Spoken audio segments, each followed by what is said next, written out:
இதுதான் ஃபர்ஸ்ட் நம்ம பார்க்க போகிறது. So first instigates any person to do that offence. ஒரு அஃபென்ஸ் பண்ணுறதுக்கு ஒரு பர்சனை வந்து இன்ஸ்டிகேட் பண்ணுறாங்க, அதாவது வந்து தூண்டுதல். இந்த அஃபென்ஸை நீங்கள் போயிட்டு பண்ணுங்க அப்படின்றது தூண்டப்படுறது. இதுதான் வந்து அபெட்மெண்ட் ஆஃப் அஃபென்ஸ் ஃபர்ஸ்ட். இதில் வந்து மொத்தம் 3 சொல்லியிருக்காங்க, ஃபர்ஸ்ட் செகண்ட் தேர்டுன்னு சொல்லிட்டு. அதுக்கு எக்ஸ்ப்ளனேஷனும் 1, 2 and 3ன்னு சொல்லிட்டு கொடுத்துருக்குறாங்க. ஸோ இப்போ நம்ம இப்போ செகண்ட் பார்க்கலாம். Engages with 1 or more other person. அதாவது நான் ஒருத்தரை மட்டும் தான் என்கேஜ் பண்ணியிருக்கேன் அப்படின்னா கிடையாது. அந்த அஃபென்ஸை பண்ணுறதுக்கு 1 or more persons நான் என்கேஜ் பண்ணியிருக்கேன். இது எப்படி அப்படின்னா, நீங்கள் போங்க, அஃபென்ஸ் அங்கே பண்ணுறாங்க. ஒன்று வந்து அந்த அஃபென்ஸ்க்கு வந்து அவங்க வந்து இதை நீங்கள் இப்படி பண்ணுங்கன்னு சொல்லிட்டு அந்த ப்ரிப்பரேஷன் கூட இவங்க பண்ணி கொடுக்கலாம். ஸோ இதுதான் அவங்க சொல்கிறாங்க, engages with 1 or more other persons or persons in any conspiracy. கான்ஸ்பிரசின்றது உங்களுக்கு எங்கே டிஃபைன் பண்ணியிருக்காங்கன்னா செக்ஷன் 61 கிளாஸ் 1 and 2 ஆஃப் பிஎன்எஸ்ல சொல்லியிருக்காங்க கான்ஸ்பிரசினா என்ன அப்படின்ட்டு.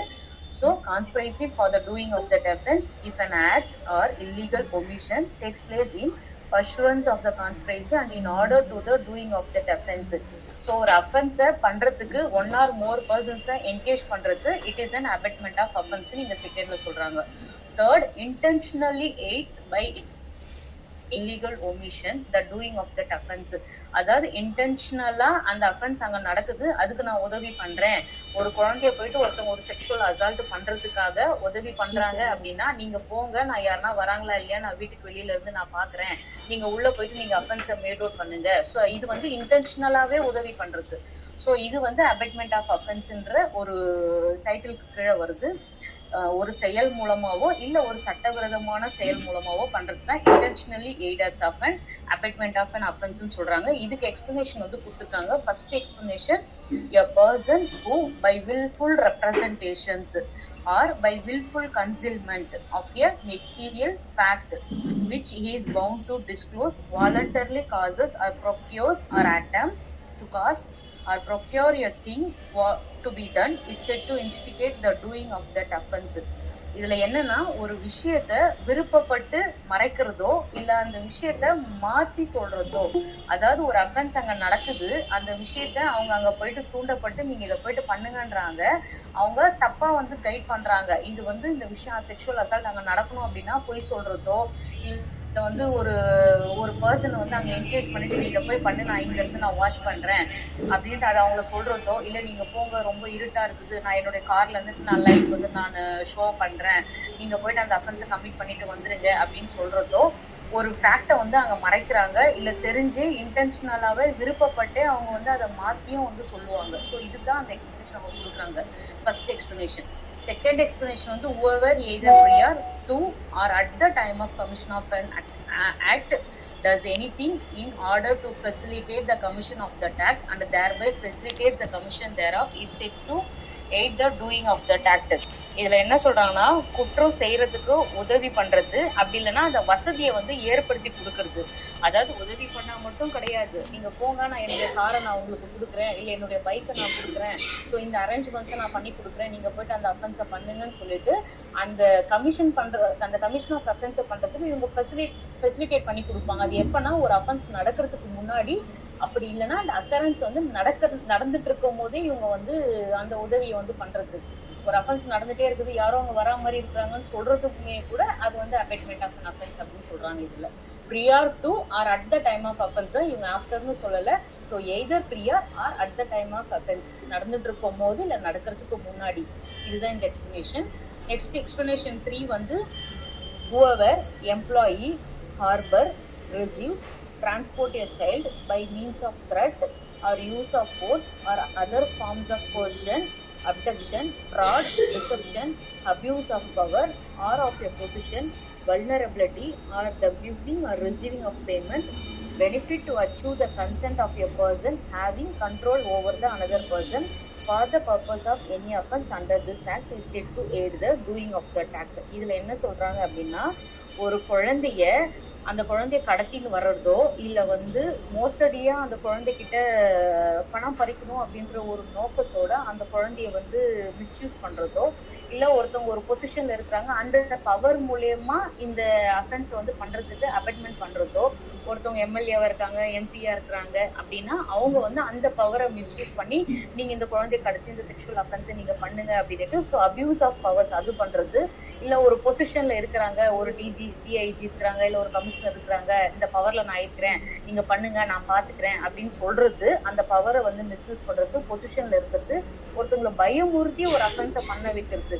இந்த மாதிரி இதை நீங்க வந்து இதை பண்ணல அப்படின்னா நான் வந்து வீட்டுல சொல்லிடுவேன், இல்ல நான் வெளியில வந்து ஏதாச்சும் நான் சொல்லி உங்களுடைய பேரை வந்து நான் வந்து இருக்கிறதோ அந்த மாதிரி ரொம்ப அவங்கள பயமுறுத்தி இல்ல அவங்கள வற்புறுத்தி அதுக்கப்புறமா ஒரு ஃபோர்ஸை வந்து ரொம்ப த்ரெட்டன் பண்ணியோ இல்லை ரொம்ப ஃபோர்ஸ்ஃபுல்லா ஒரு விஷயத்த பண்றது, அப்புறம் ஒரு குழந்தைய கடத்தி இங்கிருந்து இன்னொரு இடத்துக்கு டிரான்ஸ்போர்ட் பண்றது, அப்புறம் பணம் வந்து கொடுக்கறது, ஒரு குழந்தைய வந்து கடத்தலுக்கு கொடுக்குற பணம், இல்லை ஒரு குழந்தைய வந்து நான் உங்ககிட்ட நான் கொடுக்குறேன் அதுக்கு நான் ரிசீவ் பண்ற பணம். ஸோ இது எல்லாமே வந்து பாத்தீங்க அப்படின்னா அபெட்மெண்ட் ஆஃப் அன் அஃபென்ஸுக்கு கீழே வந்துடும். இது எல்லாமே ஒரு கைண்ட் ஆஃப் எய்டு. இதை வந்து இன்டென்ஷனலாவே நீங்க உதவி பண்றீங்க, இதுக்கு வந்து உங்களுக்கு அபெட்மெண்ட்ன்ற ஒரு அஃபென்ஸ் வந்து இதுல வந்து கவர் ஆகும். ஸோ நெக்ஸ்ட் வந்து அபெட்மெண்ட்டுக்கு மெயினாக எசென்ஷியல் எலிமெண்ட் என்னன்னு பார்த்தீங்கன்னா ஒரு இன்டென்ஷன் இருக்கணும், மென்சரியா இருக்கணும், அதுக்கப்புறமா பார்த்தீங்கன்னா knowledge, without knowledge or with knowledge. So இது எல்லாமே இருந்ததுனாலே அது ஆட்டோமேட்டிக்காக attract under abetment of an அஃபென்ஸ்ன்னு சொல்றாங்க. So next section 17. ஸோ இந்த செக்ஷன் 16க்கு வந்து நான் உங்களுக்கு 2 ஜட்மெண்ட் கொடுக்குறேன். ஒன்று வந்து கன்விக்ஷனுக்கு ஒரு ஜட்மெண்ட் கொடுத்துட்றேன், அக்யூட்டலுக்கு ஒரு ஜட்மெண்ட் கொடுத்துட்றேன். கன்விக்ஷனுக்கு ஜட்மெண்ட் என்னன்னா சுனில் அலை Smith versus state of Maharashtra 2020 all MR criminal 1218 volume 3. இதுல வந்து என்ன சொல்றாங்க அப்படின்னா அபெட்மெண்ட் வந்து ஒருத்தவங்க ஒரு அஃபென்ஸ் பண்றாங்க, நீங்க உள்ள போயிடுங்க, அந்த குழந்தை வீட்டுல தனியா தான் இருக்கு, அவங்க அப்பா அம்மா எல்லாருமே வேலைக்கு போயிட்டாங்க, அந்த குழந்தை வீட்டுல தனியா இருக்குது, ஸோ நீங்க உள்ள போயிட்டு அந்த அஃபென்ஸை கமிட் பண்ணிட்டு வெளில வந்துருங்க, நான் வெளியில இருந்து நான் பாக்குறேன் அப்படின்ட்டு ஏவை டைரக்ட் பண்ணி பி சொல்றாரு. பி என்ன பண்றாரு, ஏ உள்ள போனோடனே தாப்பாடு போட்டுறாரு. ஸோ அந்த அஃபென்ஸ் உள்ள வந்து ஏ பண்றாரு, பி வந்து வெளியில நின்றுட்டு இதை செய்யறாரு. ஸோ இது வந்து பி வந்து இந்த இடத்துல அபெட்டார் அப்படின்னு சொல்லிட்டு இவர் வந்து மெயினா வந்து கன்விக்ட் பண்ணணும்னு சொல்லிட்டு கன்விக்ட் பண்ணி A1க்கு என்ன பனிஷ்மெண்ட் கொடுக்குறாங்களோ the same punishment considered as abettor, இவருக்கும் அதே பனிஷ்மெண்ட் கொடுத்து இந்த ஜட்மெண்ட்ல வந்து கன்விக்ஷன் கொடுத்துறாங்க. இதுதான் இந்த ஜட்மெண்ட். அக்யூட்டலுக்கு ஒரு ஜட்மெண்ட் வந்து Asha Patel Alice Asha Sagar Rati versus state of Maharashtra. இதுல என்ன சொல்றாங்க அப்படின்னா நீங்க இன்டென்ஷன் அதை வச்சுக்கிட்டு மட்டும் நீங்க ஒருத்தரை வந்து கன்விக்ட் பண்ண முடியாது. என்னன்னா செக்ஷன் 16 கிளாஸ் 3ல என்ன சொல்றாங்க அப்படின்னா intention is a essential part தான் பிஃபோர் ஏடிங். ஆனா அது வந்து போலீஸ்ல வந்து அவங்க ரிப்போர்ட் பண்ணல, அதாவது வந்து அதுல 16 கிளாஸ் 3ல என்ன சொல்றாங்கன்னா either prior or at the time of commission. அந்த இன்டென்ஷன்ன்றது என்ன, அவங்க எப்படி உதவி பண்றாங்க அப்படின்னா ஒண்ணு அந்த அஃபென்ஸ் நடக்கிறதுக்கு முன்னாடி இல்ல நடந்துட்டு இருக்கும் போது அந்த உதவி பண்றாங்கன்னா நீங்க கன்விக்ட் பண்ணலாம். இதை வந்து அவங்க போலீஸ்ல வந்து அவங்க ரிப்போர்ட் வந்து பண்ணல அப்படின்றத பேஸ் பண்ணி மட்டும் நீங்க இவங்களை வந்து கன்விக்ட் பண்ண முடியாது. ஸோ இன்டென்ஷன் இருக்குது, ஆனா அந்த இன்டென்ஷன் நடந்து முடிஞ்சதுக்கு அப்புறமா இவங்க போலீஸ்ல வந்து ரிப்போர்ட்டே பண்ணல, இந்த மாதிரி ஒரு அஃபென்ஸ் நடந்துருக்குது நாங்க வந்து ரிப்போர்ட் பண்ணல அப்படின்றத பேஸ் பண்ணி மட்டும் நீங்க ஒருத்தரை கன்விக்ட் பண்ண முடியாது. அது ஆஃப்டரா அவங்க ஹெல்ப் பண்ணிருக்காங்களா, ஒரு அஃபென்ஸ் நடந்து முடிஞ்சதுக்கு அப்புறமா அவங்க வந்து உதவி பண்ணிருக்காங்களான்றத பார்க்கணும். அப்படி அவங்க உதவி பண்ணல, இன்சிடென்ட் முடிஞ்சதுக்கு அப்புறம் உதவி பண்ணல அப்படின்னும் போது ஸோ இதுல வந்து உங்களுக்கு அபெட்மெண்ட்ங்கிற அஃபென்ஸ் வந்து அட்ராக்ட் ஆகாது, அதனால நாங்க அக்யூட் பண்றோம்னு சொல்லிட்டு இந்த ஜட்மெண்ட்ல வந்து சொல்லியிருப்பாங்க உங்களுக்கு. So next section 17 punishment for abetment. So இந்த அபெட்மெண்ட்டுக்கு உண்டான பனிஷ்மெண்ட் என்னன்னு பார்த்தீங்கன்னா whoever abets any offense under this act if the act abetted is committed in consequences of the abatement shall be punished with punishment provided for that offense.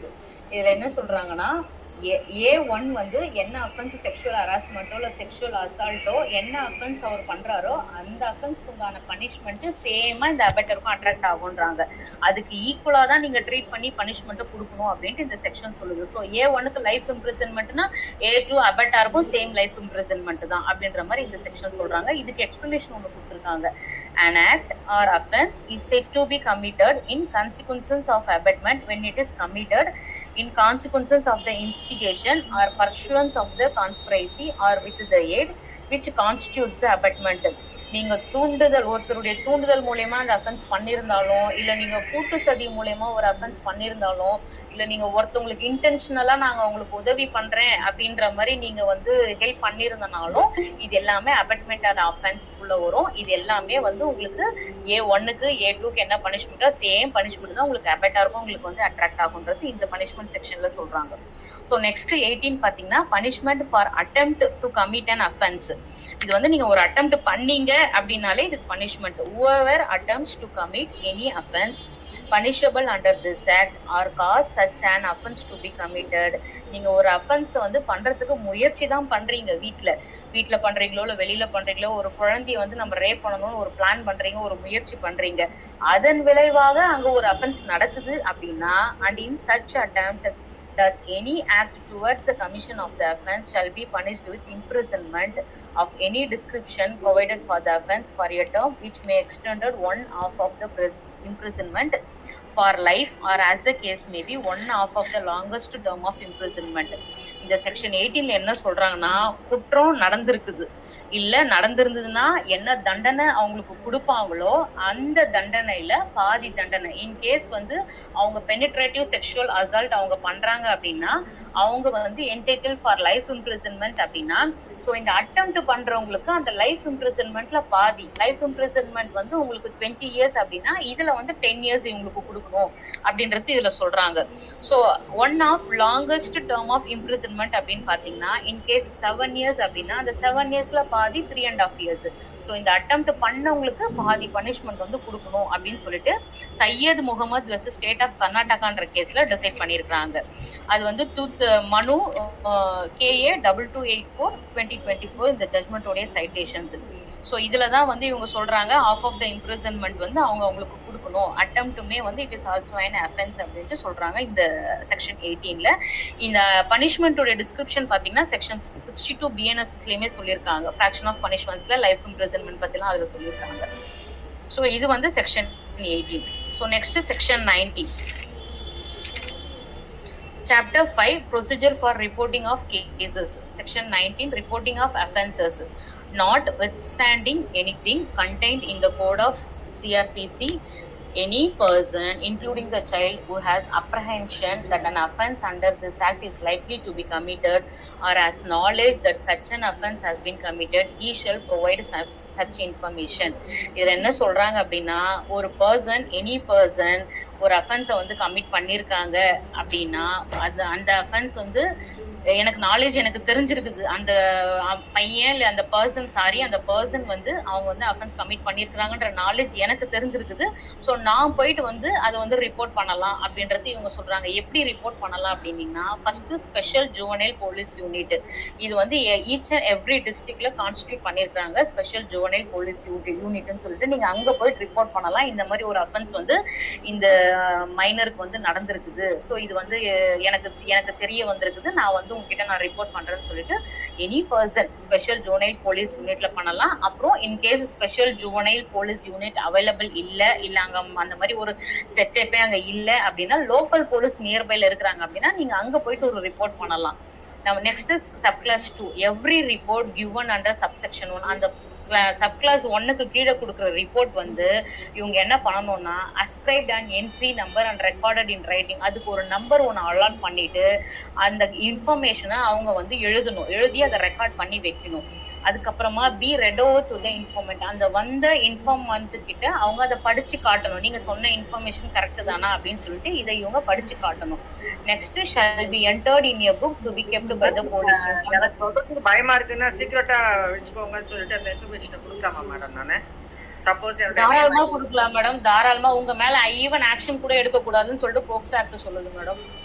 Okay, ஆமா சொல்லுது madam. அது future இப்போ இதுக்கப்புறம் வர செக்ஷன்ல உங்களுக்கு நான் சொல்றேன் மேடம். அது sorry shall be entered in a book to be kept by the police unit. So police யூனிட்ல ஒரு புக் ரெஜிஸ்டர் மாதிரி அதில் வச்சிருப்பாங்க. அதில் அவங்க என்ட்ரி வந்து மேண்டட்டரியா அவங்க அதில் என்ட்ரி பண்ணணும். இந்த மாதிரி ஒரு இன்ஃபர்மேஷன் வந்தது, சோ பர்சன் கொடுத்தாங்க அப்படின்றத அவங்க அதில் என்ட்ரி பண்ணணும். Next clause 3 where the report under subsection 1 is given by a child, the same shall be recorded under subsection 2 in a simple language so that the child understands contents being recorded. In case ஒரு குழந்தையே வந்து information கொடுக்குது, இந்த மாதிரி எனக்கு ஒரு offence நடந்திருக்குது அப்படின்ட்டு குழந்தையே வந்து கொடுக்குது அப்படின்னா அதை வந்து சிம்பிள் லாங்குவேஜ்ல ரெக்கார்ட் பண்ணணும். இப்போ அந்த குழந்தைக்கு வந்து ஒரு ஒரு ப்ராப்பரான எழுத தெரியாது, சொல்ல தெரியாது, இந்த மாதிரி நடந்தது, போச்சு, வந்தது, அங்கிள் இதை பண்ணாங்க, ஆன்டி இதை பண்ணாங்க, என் அங்கிள் இங்க டச் பண்ணாரு, என் அங்கிள் வந்து இங்க டச் பண்ணுங்கன்னு சொன்னாரு. ஸோ அது எந்த லாங்குவேஜ்ல அந்த குழந்தை சொல்லுதோ அதே லாங்குவேஜ்லேயே தான் அவங்க அந்த ஸ்டேட்மெண்ட்டை வந்து ரெக்கார்ட் பண்ணணுமே தவிர so and so persons came to the police station, இவங்க இதை சொன்னாங்கன்ட்டு நம்ம வந்து ஒரு ஒரு ஒரு ஒரு ஒரு வெர்பாட்டிக்கல் டேர்மா நம்ம அதை ரெக்கார்ட் பண்ணக்கூடாது. குழந்தை சொல்ற சிம்பிள் லாங்குவேஜ்லேயே தான் நம்ம அதை ரெக்கார்ட் பண்ணணுன்றது இந்த செக்ஷன் சொல்லுது. So next 4, in case contents are being recorded in the language not understood by the child or wherever it is deemed necessary, a translator or an interpreter having such qualifications, experience and on payment of such fees as may be prescribed shall be provided to the child if he fails to understand the same. இப்போ குழந்தைங்க கொடுக்குற informations அதுங்களால புரிஞ்சிக்கல, நீங்க இப்போ சொல்றதை புரிஞ்சுக்க முடியல, in case வந்து அங்கே போலீஸ் யூனிட்ல வந்து தமிழ்ல பேசுவாங்க, குழந்தைங்க வந்து ஃப்ரம் பாண்ட்ல இருந்தே வந்து பாத்தீங்கன்னா இங்கிலீஷ் மட்டும் தான் பேசும், எனக்கு தமிழ் தெரியாது அப்படின்னு ஃபீல் பண்ணுச்சு அப்படின்னா அதுக்கு ஒரு டிரான்ஸ்லேட்டரையோ இல்ல இன்டர்பிரட்டரையோ, ஒரு மொழிபெயர்ப்பாளர் இல்லைன்னா ஒரு விளக்கம், ஒரு பொருள் விளக்கம் கூறுபவரை வந்து அப்பாயின்மெண்ட் பண்ணி அவங்க அப்பாயின்மெண்ட் பண்ற அந்த பர்சன் அதுக்கு உண்டான குவாலிஃபிகேஷன் எக்ஸ்பீரியன்ஸோட இருக்கணும். On payment of such fees அப்படின்னா அவங்க வந்து இந்த மாதிரி ஒரு விஷயத்தை டிரான்ஸ்லேட் பண்றதுக்கு எவ்வளோ ஃபீஸ் அவங்க ப்ரிஸ்கிரைப் பண்றாங்களோ அந்த ஃபீஸை இவங்க கொடுத்து அப்பாயின்மெண்ட் பண்ணி அந்த குழந்தை சொல்ற விஷயத்த இவங்க ரெக்கார்ட் பண்ணணும் அப்படின்ட்டு இந்த செக்ஷன் சொல்றாங்க. So next section subclass 5, where the special juvenile police unit or local police is satisfied that the child against whom an offence has been committed is in need of care and protection, then it shall, after recording the reasons in writing, make immediate arrangement to give him such care and protection, including admitting the child into shelter home or to the nearest hospital within 24 hours of the report as may be prescribed. இதுல என்ன சொல்றாங்க அப்படின்னா, ஒரு minor ஒரு child வந்து complaint கொடுக்குறாங்க, அந்த child வந்து ஒரு கேர் அண்ட் ப்ரொடெக்ஷன்ல இமீடியட்ல அது இருக்குது அப்படின்னா அந்த குழந்தைய வந்து உடனே வந்து ஒரு ஷெல்டர் ஹோம்க்கு டிரான்ஸ்ஃபர் பண்றதோ இல்ல நியரஸ்ட் ஹாஸ்பிட்டல், நியர்க்கும் நியரஸ்ட்க்கும் டிஃபரன்ஸ் இருக்கு. நியர்னா அருகில், நியரஸ்ட்னா மிக அருகில். ஸோ இங்க நியரஸ்ட் ஹாஸ்பிட்டல்னு சொல்றாங்க. ஸோ நியரஸ்ட் ஹாஸ்பிட்டல் அந்த குழந்தைய கூட்டிட்டு போயிட்டு அட்மிட் பண்றதோ அந்த குழந்தைக்கு உண்டான நீடை இவங்க வந்து அதை வந்து செஞ்சு கொடுக்கணும். ஸோ இதைத்தான் வந்து இந்த செக்ஷன்ல வந்து இவங்க சொல்றாங்க. So next, the special juvenile police unit or local police shall without unnecessary delay but within a period of 24 hours report the matter to the child welfare committee and special court, or where no special court has been designated, to the court of session, including name of the child for care and protection and steps taken in this regard. அந்த child வந்து special juvenile police யூனிட்லயோ இல்லை local போலீஸ்லயோ அவங்க வந்து inform பண்றாங்க அப்படின்னா வேற எதுவுமே delay பண்ணாம அந்த இன்ஃபர்மேஷன் கொடுத்த அந்த ரிப்போர்ட் எடுத்த அந்த டைம்ல இருந்து வித்தின் 24 ஹவர்ஸ்க்குள்ளார சைல்டு வெல்ஃபேர் கமிட்டிக்கு அவங்க ரிப்போர்ட் அனுப்பணும், ஸ்பெஷல் கோர்ட்டுக்கும் அவங்க சொல்லணும். இன்கேஸ் அங்கே ஸ்பெஷல் கோர்ட் எதுவுமே இல்லை அப்படின்னா தென் கோர்ட் ஆஃப் செஷனுக்கு அவங்க அனுப்பி விடணும். அந்த ரிப்போர்ட் அனுப்பி அந்த ரிப்போர்ட் மேல ஃபர்தரா அவங்க ஆக்ஷன் எடுக்கிறதுக்கும் அவங்க ப்ரிப்பேர் பண்ணணும்ன்றது இந்த செக்ஷன்ல சொல்றாங்க. No person shall incur any liability whether civil or criminal for giving the information in good faith for the purpose. இப்ப மேடம் கேட்ட கொஸ்டினுக்கு இதுதான் ஆன்சர். சப்கிளாஸ் 7ல வந்து சொல்றாங்க, யார் வந்து கம்ப்ளைண்ட் கொடுக்குறாங்களோ அவங்க மேல whether civil or criminal action எடுக்கக்கூடாதுன்னு இதுல சொல்லிடுறாங்க. குட் ஃபெய்த்ல ஒருத்தவங்க இன்ஃபர்மேஷன் வந்து சொல்றாங்க அப்படின்னா no person shall incur any liability whether civil or criminal. So action எடுக்கக்கூடாது அப்படின்னு சொல்லிட்டு இந்த ஆக்ஷன் எடுக்க முடியாது, வழக்கம் தொடுக்க முடியாதுன்னு சொல்லிட்டு செக்ஷன் சப்கிளாஸ் 7ல சொல்லிடுறாங்க. So next section. So section next 20. Obligation of media, studio and photographic facilities to report cases. இதுல என்னன்னா வந்து ஃபர்ஸ்ட் ஸ்டார்டிங் எனி பர்சனல்னு ஸ்டார்ட் ஆகுது. ஸோ பர்சனுக்கும் பர்சனலுக்கும் டிஃபரன்ஸ் என்னன்னா, பர்சன்னா எனி பர்சன் இன்க்ளூடிங், அதுக்கு உங்களுக்கு டெஃபினேஷன்ஸ் வந்து ஐடிஸ்ல இருக்கு. பர்சனல் டபுள் என் போட்டிருக்காங்க அப்படின்னா ஊழியர்கள்னு அர்த்தம். So any personnel of the media, hotel, lodge or hospital or club or studio or photographic facilities or whatever name called, irrespective of the number of persons employed therein. இது என்ன சொல்றாங்க அப்படின்னா, ஒரு மீடியால வேலை செய்யறவங்களோ, மீடியானா உங்களுக்கு அதுல எல்லாமே கவர் ஆயிடும், press, journalism, news papers, so இது எல்லாமே உங்களுக்கு மீடியான்ற ஒரு விஷயத்துக்குள்ள கவர் ஆயிடும். ஹோட்டல், லார்ஜ், ஹாஸ்பிட்டல் இதுலலாம் வந்து அந்த குழந்தை எங்கெல்லாம் வந்து ஒரு செக்ஷுவல் அபியூஸோ இல்லை செக்ஷுவல் ஹராஸ்மெண்ட்டோ நடந்திருக்குதுன்னு சொல்லிட்டு இவங்க யாரெல்லாம் பார்க்குறாங்களோ இல்லை இவங்க மூலயமாவே அந்த அஃபென்சஸ் நாங்கள் நடக்குது, பை வாட் எவர் நேம் கால்டுனா, நான் நீங்க லாட்ஜ்னு போட்டிருக்கீங்க, நான் ரெஸ்டாரண்ட் வச்சிருக்கேன், இல்லை நான் ரெசார்ட் வச்சிருக்கேன் அப்படின்னா அதெல்லாம் இதில் அப்ளிகேபிள் ஆகாது. By whatever name called, என்ன நேம்ல நீங்க வந்து ஒரு இன்ஸ்டிடியூஷன் ரன் பண்றீங்களோ, இல்லை நீங்க ஒரு ஷாப்ஸ் ரன் பண்றீங்களோ, வாட் எவர் இட் இஸ், நான் ஒருத்தர் தான் வேலை செய்யறேங்க அப்படின்னு கிடையாது. Irrespective of the number of persons employed, எத்தனை பேர் அங்க வேலை செஞ்சிருந்தாலுமே கூட இது வந்து நீங்க வந்து ரிப்போர்ட் பண்ணணும்னு இதுல சொல்றாங்க. Across any material or object which is sexually exploitative of the child, including pornographic, sexually related or making obscene representation of a child or children through the use of any medium, shall provide such information to the special juvenile police unit or to the local police. So நீங்க வந்து இந்த மாதிரியான ஒரு sexually exploitative ஒரு சைல்டுக்கு அங்கே நடந்திருக்குது, ஒரு போர்னோகிராஃபிக்கை வச்சு அந்த குழந்தைய வந்து பண்றாங்க, ஸோ அந்த குழந்தைய வந்து ஒரு அப்சீனா வந்து ஒரு சினிமால வந்து காட்டுறாங்க, ஸோ அந்த குழந்தை வந்து இந்த மாதிரி ட்ரெஸ் வியர் பண்ணுது, இந்த மாதிரி ஹேண்ட் ஜெஸ்டர்ஸ் பண்ணுது, இந்த குழந்தைய வச்சு இவங்க பணம் சம்பாதிக்கிறாங்க, இந்த குழந்தைய வந்து இவங்க வந்து ஒரு மெட்டீரியலா பாக்குறாங்க, ஸோ அப்படின்ற மாதிரி இதெல்லாம் தெரியுது அப்படின்னா நீங்க வந்து தாராளமா ஸ்பெஷல் போலீஸ் யூனிட்ல இல்ல லோக்கல் போலீஸ்ல as the case may be this or that எங்க வேணாலும் நீங்க வந்து இன்ஃபர்மேஷன் கொடுக்கலாம் அப்படின்ட்டு உங்களுக்கு இந்த செக்ஷன் 20ல சொல்றாங்க. So next section 21, punishment for failure to report or record a case. நீங்க இதை ரிப்போர்ட் பண்ணாம நீங்க அப்படின்னா அதுக்கு என்ன பனிஷ்மெண்ட்? உங்களுக்கு நாலேஜ் இருக்குது, இந்த மாதிரி ஒன்று நடந்திருக்குதுன்றது நாலேஜ் இருக்குது, ஆனா நீங்க வெளியில சொல்லலை. So any person who fails to report the commission of an offence under subsection 1 of 19 or section 20, who fails to record such an offence under subsection 2 of 19 shall be punished with imprisonment of either description which may extend to 6 months or with fine or both. 6 மாசத்துல இருந்து உங்களுக்கு சிறை தண்டனையும் அல்லது fine அல்லது both, இது ரெண்டுமே வந்து உங்களுக்கு கிடைக்கக்கூடிய ஒரு பனிஷ்மெண்டா தான் இந்த செக்ஷன் 21 கிளாஸ் 1ல சொல்றாங்க.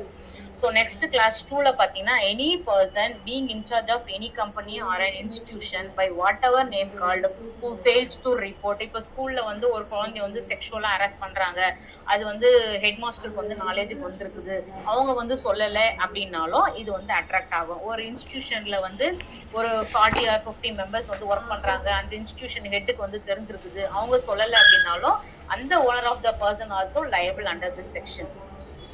Offence under subsection 1 of section 19 in respect of a subordinate under his control shall be punished with imprisonment for a term which may extend to 1 year and fine ன்னு சொல்றாங்க பாருங்க, ஆர் சொல்லல and fine. So 1 year punishment plus and fine. So இது ரெண்டுமே வந்து இந்த பனிஷ்மெண்ட்ன்ற section கீழே வரும். நெக்ஸ்ட் இதுல இன்னொன்று class 3ல provision of subsection 1 shall not apply to a child. Child வந்து இந்த இன்ஃபர்மேஷன் வந்து ரிப்போர்ட் பண்ணல அப்படின்னா அந்த குழந்தைங்க மேல நம்ம ஆக்ஷன் எடுக்க முடியாது அப்படின்றத இந்த செக்ஷன்ல சொல்லிடுறாங்க. So shall not apply to a child under this act. So அந்த குழந்தைங்க சொல்லலைன்னு சொல்லிட்டு நம்ம கம்ப்ளைண்ட் பண்ண முடியாது, அதை வந்து ஒரு அஃபென்ஸா நம்ம வந்து மேட் அவுட் பண்ண முடியாது. அதுதான் இந்த செக்ஷன். இதுக்கு வந்து ஒரு ஜட்மெண்ட் வந்து Sheetal versus state of Kerala.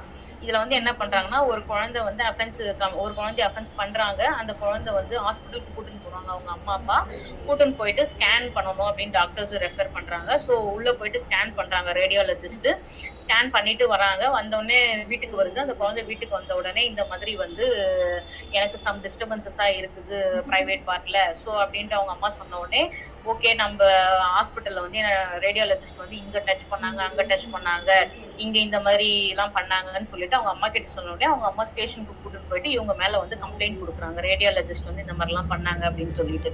So இதுக்கு வந்து என்ன பண்றாங்கன்னா, இவங்க குவாஷ் வந்து இவங்க கன்விக்ட் பண்ணிட்டாங்க ரேடியாலஜிஸ்ட் ட்ரையல் கோர்ட்ல. ஸோ இவங்க வந்து குவாஷ்க்கு வந்து ஹைகோர்ட் ஆஃப் கேரளாக்கு மேல போறாங்க, செக்ஷன் 19 and 21 குவாஷ் பண்ண சொல்லி. அங்க ஹைகோர்ட் என்ன சொல்றாங்க அப்படின்னா, it cannot at any moment be taken as knowledge acquired directly. அதாவது வந்து அவங்க வந்து ஒரு ட்ரீட்மெண்ட் தான் உங்களுக்கு பண்றாங்களே தவிர நீங்க அஃபென்ஸ் வந்து பண்ணிருக்கீங்க, நீங்க கமிட் ஆயிருக்கிறீங்கன்றது அவங்களுக்கு தெரியாது. அவங்க வந்து ஒரு பேஷண்ட் அவங்க ட்ரீட்மெண்ட் பண்றாங்க அவ்வளவுதானே தவிர நீங்க அவங்கள வந்து ஒன் ஆஃப் த அக்யூஸ்டோ இல்ல நீங்க அவங்க மேல அலிகேஷன் சொல்லி நீங்க அவங்களுக்கு வந்து இதுல ஆட் பண்ண முடியாது, அவங்களுக்கு நாலேஜே வந்து கிடையாது அப்படின்னு சொல்லிட்டு இந்த ஜட்மெண்ட்ல சொல்லி அதை வந்து குவாஷ் பண்ணிடுறாங்க. ஸோ ரேடியாலஜிஸ்ட் வந்து நாட் லயபிள் அப்படின்ற மாதிரி இதை சொல்லிடுறாங்க. நெக்ஸ்ட் இதுல ஜட்மெண்ட் இன்னொன்னு பாத்தீங்கன்னா doctor Natarajan versus state of Kerala. இதுலயுமே பாத்தீங்கன்னா டாக்டரை வந்து கன்வீட் பண்ணிடுறாங்க. என்னன்னா வந்து இந்த மாதிரி ட்ரீட்மெண்ட்டுக்கு போறாங்க, டாக்டர் வந்து சம் அபியூசிவ் லாங்குவேஜஸ் பேசுறாங்க, குழந்தைய வந்து ரொம்ப மெடிக்கல் எக்ஸாமினேஷன்ஸ் எல்லாம் பண்ணும்போது வந்து அங்க தொடர்றது இங்க பண்ணி கேஸ் ஃபைல் பண்ணி டாக்டரை வந்து கன்விக்ட் பண்ணிடுறாங்க. இவங்களுமே ஹைகோர்ட்டுக்கு போகும்போது அவங்க என்ன சொல்றாங்கன்னா, டாக்டர் வந்து ஜஸ்ட் ட்ரீட்டட் த பேஷண்ட் தானே தவிர not a reason has knowledge about rape of victim. அவங்களுக்கு இவங்க வந்து ஒரு ரேப் விக்டிம்ன்ற ஒரு நாலேஜும் அவங்களுக்கு தெரியாது. அவங்களுடைய பிரைம் டியூட்டி என்னன்னா ட்ரீட் த பேஷண்ட், அவ்வளவுதான். அதுதானே தவிர ஸோ இவங்க ரேப் விக்டிமா இல்ல வந்து பெனிட்ரேட்டிவ் அக்ரவேட்டிவ் செக்ஷுவல் அசால்ட் விக்டிமா அப்படின்றது அவங்களுக்கு எதுவுமே தெரியாது. ஸோ அதனால வந்து இந்த கேஸையுமே அவங்க வாஷ் பண்ணாங்க. சொல்லிட்டு தானே மேடம் இந்த மாதிரி டாக்டர் கிட்ட கூட்டிட்டு போகும்போது இந்த ரேப் விக்டிம் இந்த மாதிரி ப்ராப்ளம் இருக்கு இவங்களை சொல்ல மாட்டாங்க மேடம், சொல்ல மாட்டாங்க ma'am. Most of the parents சொல்ல மாட்டாங்க மேடம். இந்த மாதிரி சிம்டம்ஸ் இருக்குது, ஸோ இந்த மாதிரி நீங்க பாருங்கன்னு மட்டும்தான் பேரண்ட்ஸ் சொல்லுவாங்களே தவிர இந்த மாதிரி இவங்க ரேப் விக்டிம்னு அங்க ரிவீல் பண்ண மாட்டாங்க மேடம் பேரண்ட்ஸ் மோஸ்ட்லி. அப்ப என்னன்னு ஒரு மாதிரி உடம்பு சரியில்லை அப்படின்ற மாதிரி கூட்டிட்டு வருவாங்க. மோஸ்ட் ஆஃப் த விக்டிம்ஸ் பாத்தீங்கன்னா வயிறு வலியா இருக்குது, நாங்க வந்து மஞ்சள் காமாலையா இருக்குமோன்னு நினைச்சோம், இல்ல நாங்க வந்து ஜுரமா இருக்கும் நாங்க ட்ரீட்மெண்ட் பண்ணோம், அதுக்குண்டான நாங்க டேப்லெட் கொடுத்துட்டு இருந்தோம் அப்படின்ட்டு நியர்லி 7 months வரைக்குமே கூட பேரண்ட்ஸ் வந்து அவேர்னஸ் இல்ல மேடம். அந்த மாதிரி இருந்து அவங்க அப்புறம் கவர்மெண்ட் ஹாஸ்பிட்டல் பிரைவேட் ஹாஸ்பிட்டல்ல கூட சொல்ல மாட்டேன்றாங்க. கவர்மெண்ட்டுக்கு ரெஃபர் பண்ணதுக்கு அப்புறம் தான் அவங்க ஃபைண்ட் அவுட் பண்ணி இந்த மாதிரி நடந்திருக்குதுன்னு உடனே டைரக்டா போலீஸ் ஸ்டேஷனுக்கு இன்ஃபார்ம் பண்ணி எஃப்ஐஆர் ரெஜிஸ்டர் பண்ணி அதுக்கப்புறம் இந்த மாதிரி இவங்க ரேப் விக்டிம் இவங்க செக்ஷுவல் அசால்ட் விக்டிம்ன்றத அவங்க ஃபைண்ட் அவுட் கொடுக்குறாங்க. அப்புறமா தான் பேரண்ட்ஸ்க்கு நாலேஜ் வருது. ஸோ இந்த மாதிரி தான் நடக்குது. ஸோ அவங்க ரிவீல் பண்ண மாட்டாங்க மேடம், பேரண்ட்ஸும் ரிவீல் பண்ண மாட்டாங்க. ஹாஸ்பிட்டல்லையுமே வந்து பிரைவேட்டா இருந்தா சொல்ல மாட்டாங்க, கவர்மெண்டா இருந்தா டைரக்டா அவங்க போலீஸ் ஸ்டேஷனுக்கு இன்ஃபார்ம் பண்ணிடுவாங்க.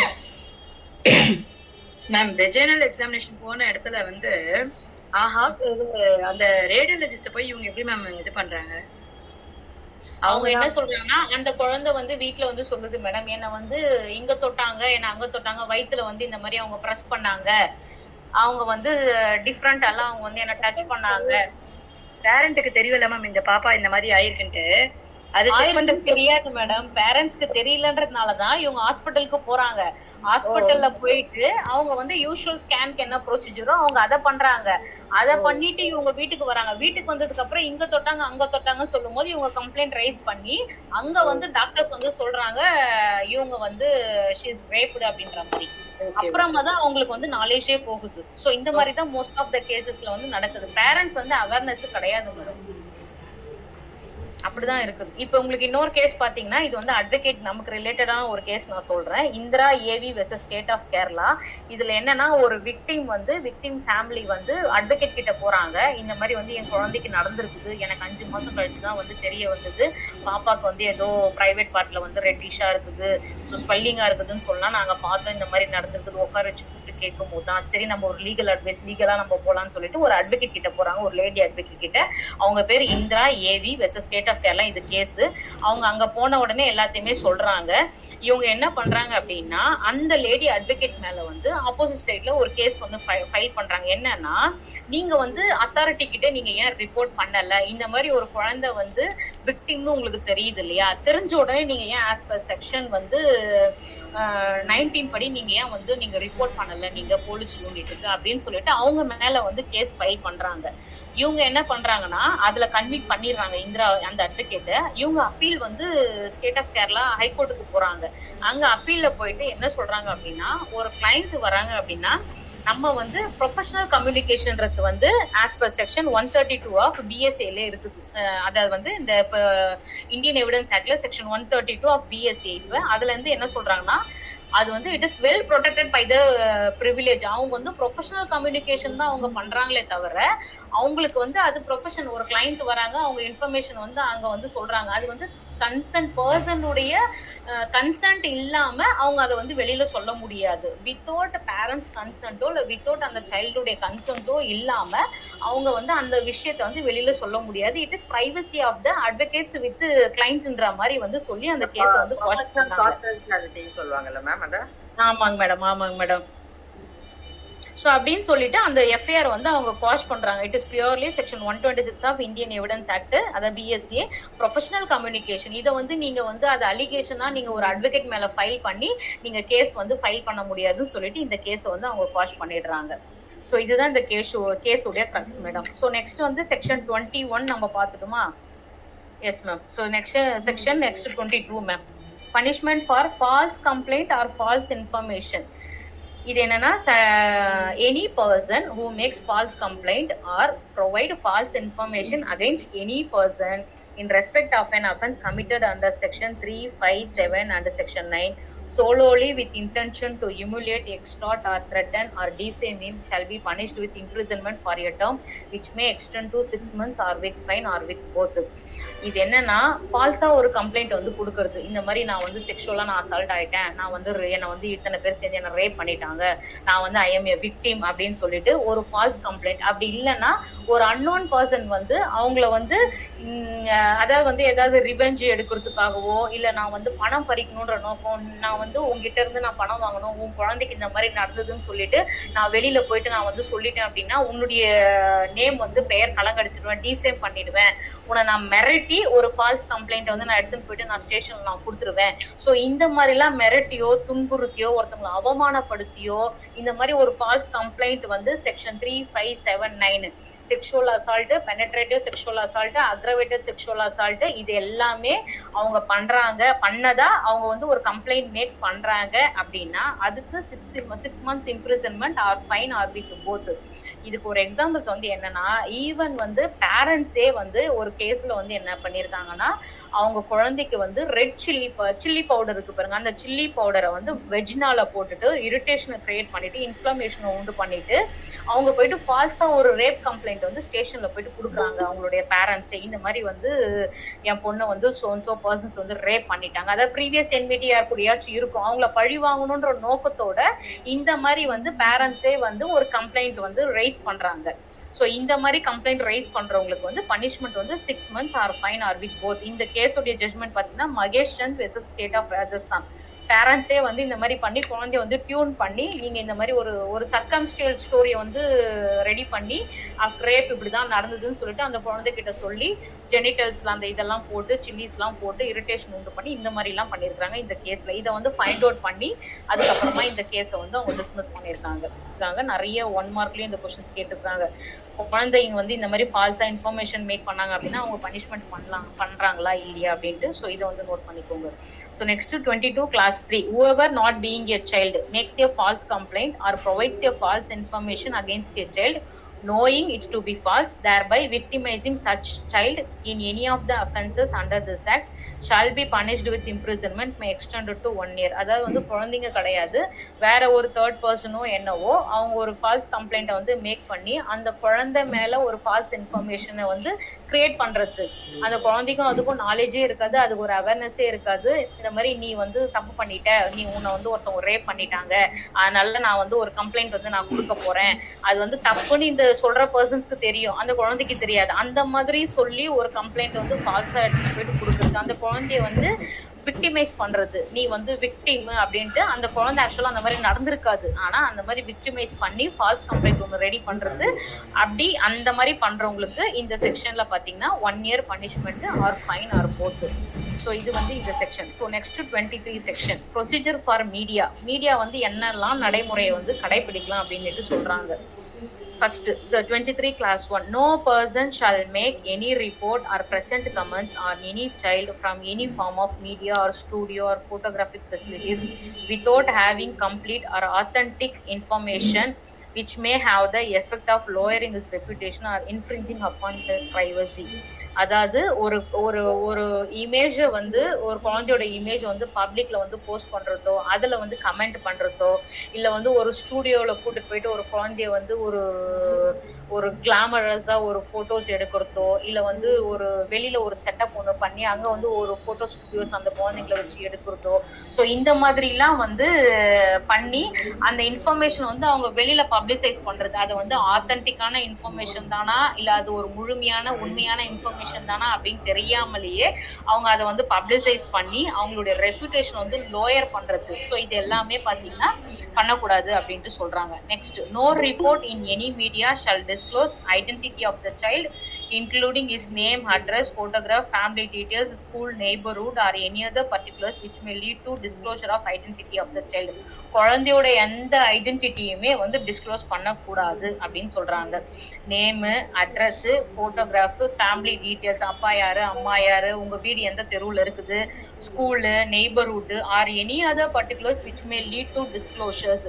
இது என்ன மீனிங் அப்படின்னா, குழந்தைய பத்தின பர்சனல் டீட்டெயில்ஸ் எதுவுமே சொல்லாம ஒருத்தவங்க கேக்குறாங்க அப்படின்னா அந்த குழந்தை ஸ்டேட் ஃபர்ஸ்ட் வந்தது, அந்த குழந்தைக்கு முடி நீட்டா இருக்கும், அந்த குழந்தைக்கு வந்து ஹைட்டா இருக்கும், அந்த குழந்தை டாலா இருக்கும், அந்த குழந்தை ஃபேரா இருக்கும். ஸோ இந்த மாதிரி எல்லாம் ஒரு ஐடென்டிட்டியை சொல்லி that may leads to disclosure of the identity. அது மூலியமா ஒரு ஐடென்டிட்டியை வந்து கண்டுபிடிப்பாங்க. ஸோ இது எதுவுமே அந்த குழந்தைங்களை பத்தி வெளியில சொல்லக்கூடாது மீடியா அப்படின்ட்டு இதை சொல்றாங்க. அதுல provided that ஒரு ரீசன் அதுல சொல்றாங்க, for reason to be recorded in writing, the special court competent to try the case under that may permit such disclosure if in its opinion such disclosure in the interest of the child. The special court permit பண்ணா மட்டும் அந்த குழந்தைய பத்தின ஒரு details வந்து ஐடென்டிட்டியை வந்து நீங்க disclose பண்ணலாமே தவிர, அதுவுமே எதுக்காக அவங்க டிஸ்க்ளோஸ் பண்றாங்க, என்ன ரீசனுக்காக அவங்க வந்து சொல்றாங்கன்றத அதை ரைட்டிங்ல அவங்க கொடுத்து அதை வந்து அவங்க பர்மிட் பண்ணா மட்டும் டீடைல்ஸ் வந்து நீங்க வெளியில டிஸ்க்ளோஸ் பண்ணலாம், இல்லைன்னா பண்ணக்கூடாது அப்படின்ட்டு இதை சொல்லிடுறாங்க. So next 3, publisher or owner of the media or studio or photographic facilities shall be jointly or severally liable for the act or omission of his employee. ஒரு மீடியால ஒர்க் பண்ற ஒரு பர்சனோ இல்ல அந்த ஓனர் ஆஃப் த பர்சனோ இவங்க யாராச்சும் அந்த அஃபென்சஸ் வந்து அவங்க கமிட் பண்றாங்க, ஒரு போட்டோகிராஃபிக் அந்த குழந்தை எடுக்கிறதோ இல்ல ஸ்டூடியோல கூட்டின்னு போயிட்டு அந்த குழந்தை கிளாமரஸா போட்டோஸ் எடுக்கிறதோ தனியாவோ இல்ல ஜாயிண்டாவோ பண்றாங்க அப்படின்னா அவங்க வந்து இந்த செயல் மூலமா இந்த அஃபென்சஸ் வந்து கமிட் பண்றாங்க அப்படின்னுட்டு. ஸோ இதெல்லாம் இவங்க வந்து பண்ணக்கூடாது அப்படின்ட்டு சொல்றாங்க. Next, for any person who contravenes the provision of subsection 1 or subsection 2 shall be liable to be punished with imprisonment, either prescription for a period shall not less than 6 months but which may extend to 1 year or fine or both. So இதெல்லாம் இவங்க பண்ணி அவங்க வந்து வெளியில report பண்ணாம இருக்கிறாங்க அப்படின்னா இதுக்கு வந்து 6 monthsல இருந்து 1 year வரைக்கும் பனிஷ்மெண்ட்ஸ் இந்த செக்ஷன்ல ப்ரொவைட் பண்றாங்க. ஸோ நெக்ஸ்ட் செக்ஷன் பாத்தீங்க அப்படின்னா section 24, chapter 6, procedures for recording statement of the child. ஒரு ஸ்டேட்மெண்ட் வந்து எப்படி வந்து ஒரு குழந்தைகிட்ட வந்து ரெக்கார்ட் பண்ணலாம் அப்படின்ட்டு வந்து சொல்றாங்க. Section 24, recording of a statement of a child. So first பார்த்தீங்கன்னா the statement of the child shall be recorded at the residence of the child. குழந்தையோடைய வீட்டில் ஸ்டேட்மெண்ட் ரெக்கார்ட் பண்ணலாம், அப்படி இல்லைன்னா R at a place where he usually resides. அந்த குழந்தை எங்க ஈனா E R ஷீல தான் இருக்குது இன்னும் ஆக்ட். ஸோ அது இன்னும் டிசைட் பண்ணல, ஸ்டில் இன் ஜெனரல் நியூட்டர் தான், அதுல அட்மிட் நோட்டீஸ்ல இருக்குது, இன்னும் இந்த கேஸ் லிஸ்ட்ல வரல. அந்த பிரச்சனைகள்லாம் இருக்கு மேம். ஹீ ஆர் ஷீன்றீங்க இல்லையா, ஹீக்கும் இந்த மாதிரி ப்ராப்ளம்ஸ்லாம் இருக்கு மேம், இருக்கு மேம். அதுதான் இந்த ஆக்ட் ஜெண்டர் நியூட்டர்னு சொல்லியிருக்காங்க. Okay madam. So he includes ஷீன்றதான் ஐபிஎஸ்லுமே டெஃபினேஷன் கொடுத்துருக்காங்க. பட் இது ஸ்டில் இன்னும் பெண்டிங்ல தான் மேம் இருக்கு. இதை இன்னும் இவங்க டிசைட் பண்ணல, சுப்ரீம் கோர்ட்ல இன்னும் இது பெண்டிங்ல தான் இருக்குது இந்த case. So a place where he usually resides or at the place of his choice. So அந்த குழந்தை எந்த பிளேஸ் சொல்லுதோ ஸோ அங்கே போய்ட்டு ஸ்டேட்மெண்ட் ரெக்கார்ட் பண்ணலாம். as far as practicable by a woman police officer not below the rank of SI. So எஸ்ஐக்கு கீழே இருக்கிறவங்க வேற யாருமே ஸ்டேட்மெண்ட் ரெக்கார்ட் பண்ணக்கூடாது அப்படின்ட்டு இதை சொல்றாங்க. ஸோ நெக்ஸ்ட் சப் கிளாஸ் 2ல police officer while recording the statement of the child shall not be in uniform. யூனிஃபார்ம்ல அவங்க இருக்கக்கூடாது, அன்யூனிஃபார்ம்ல தான் அவங்க ஸ்டேட்மெண்ட் வந்து அவங்க ரெக்கார்ட் பண்ணணும் அப்படின்ட்டு சொல்றாங்க. The police officer making the investigation shall, while examining the child, ensure that no point of time the child come into contact in any way the accused. ஒரு குழந்தைய வந்து அவங்க இன்வெஸ்டிகேஷன் பண்ண போறாங்க அப்படின்னா அந்த டைம்ல வந்து அந்த அக்யூஸ்டு கூட வந்து கான்டாக்ட்ல இல்லாம அவங்க பாத்துக்கணும்.